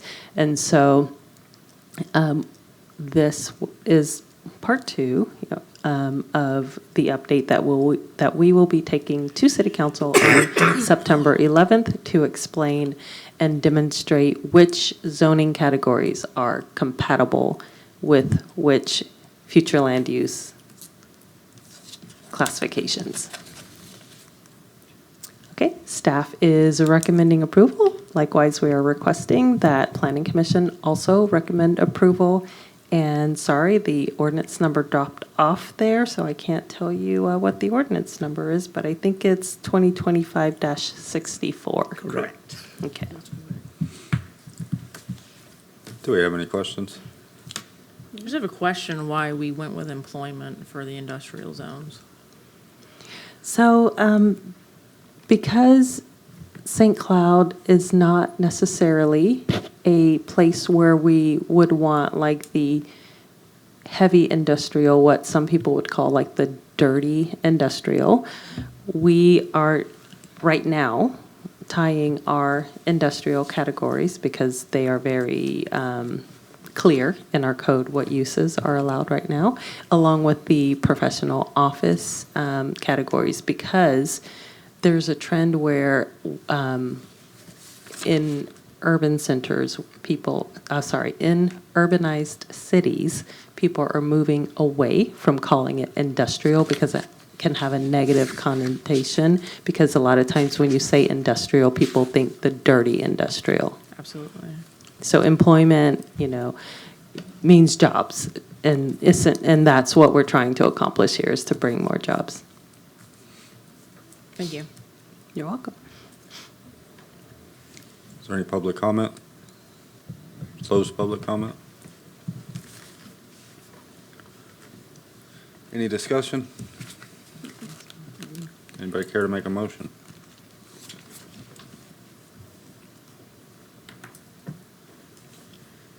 I'll go ahead and ask for approval. I would like to make a motion for approval of, which one am I doing? In my ordinance, right? 2025-64. Yeah, no, but I'm doing ordinance. Agenda item L. No, my land development code. What am I doing? A land development code or a? You just. You could really read any of It them. doesn't have to except be for- any of unless them. It can be any one of them. I'd like to as long as it recommend says approval 16. of ordinance number 2025-64, based on the 16 findings of the land development code. Second. All in favor? Aye. Aye. Move on to ordinance number 2025-65 for the urban infill centers, the LDC update. Should we take a break? No.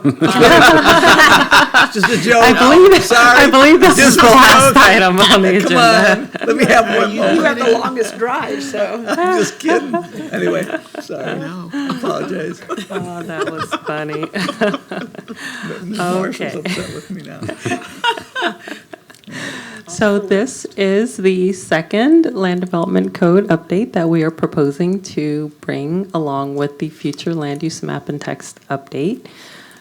So let me also explain this one in layman's terms. So we are proposing to create the listed zoning categories there, the employment center core and perimeter, urban center core, perimeter, community center core and perimeter, neighborhood center, commercial and mixed. And the reason for this is because within the joint planning area of Osceola County, there are centers already designated. So we want to adopt the policies so that when we annex them, they are already in place and we don't have to scramble to adopt those uses. And on our map change, I'm trying to think if we had any areas designated yet. Nova and 192. So Marlowe Apartments is a community center core, if that rings a bell. Okay. And so the intent of this is to enable the creation of compact development areas that encourage walkability and transit use, to create pedestrian-friendly urban design elements, and to improve connectivity for cars, bikes, and pedestrians. I'll talk a little bit about each center type. So if you, give me a second, just want to make sure I don't miss any of my notes. If you want to be really confused and not mix this up with the neighborhood commercial that we were proposing as a new land use. This is an existing land use in the county already in the JPA. This is a centers approach. The neighborhood centers can be up to 10 acres, and they have to be adjacent to local streets, avenues, or boulevards. Primary uses can be small-scale neighborhood serving retail and office, recreational, public, or civic uses, or a supporting mix of residential types. For the community centers, they have to be greater than 10 acres up to 70 acres, and they are, the perimeter are generally at the area extending a half mile outside of the center, and the primary uses for this are large-scale retail, office, civic uses, and medium to high-density residential. Urban center, minimum of 70 acres. The area that's considered the perimeter is generally a mile outside the core, and the uses are large-scale retail, office, and intense residential development.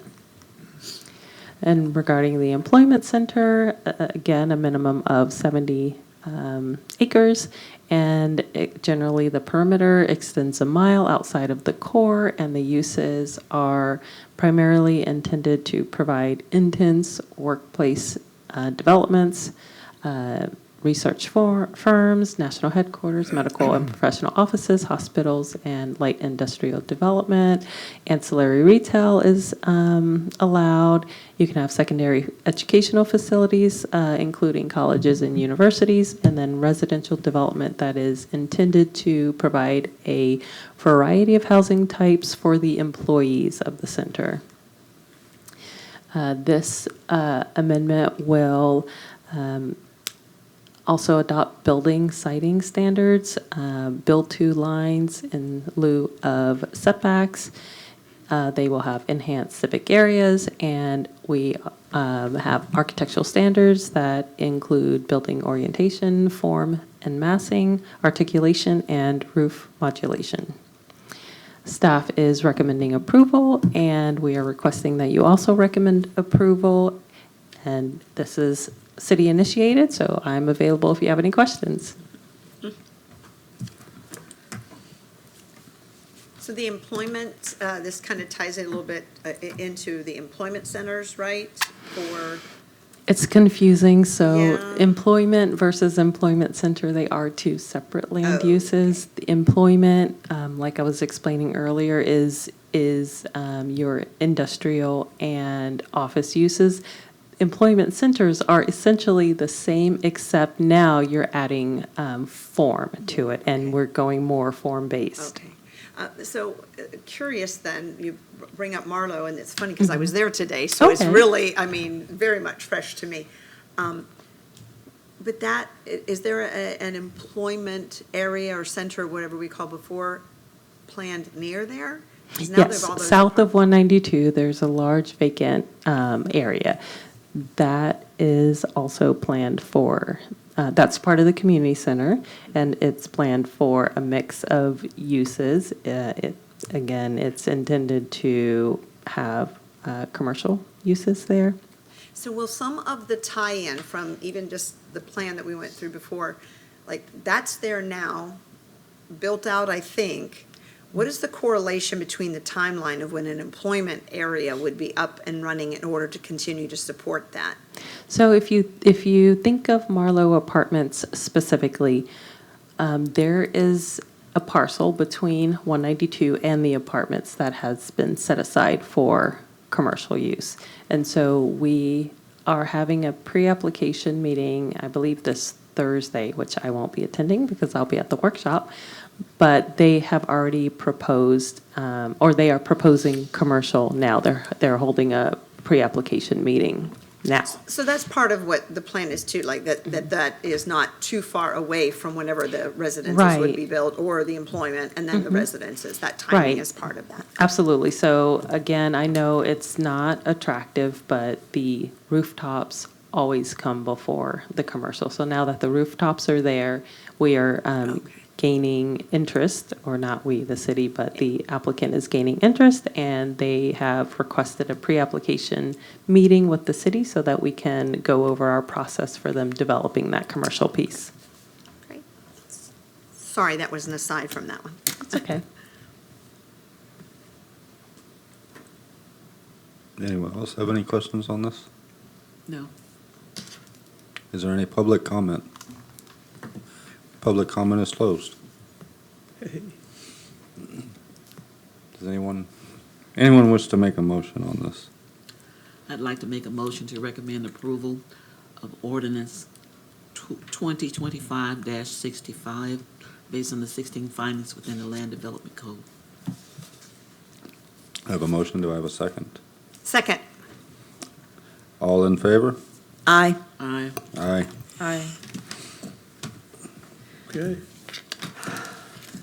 Passes. 4-0. Next Planning Commission meeting is September 16th at 6 PM. Anyone want to make a motion to adjourn? So moved. Second. Meeting's adjourned. All right. All right.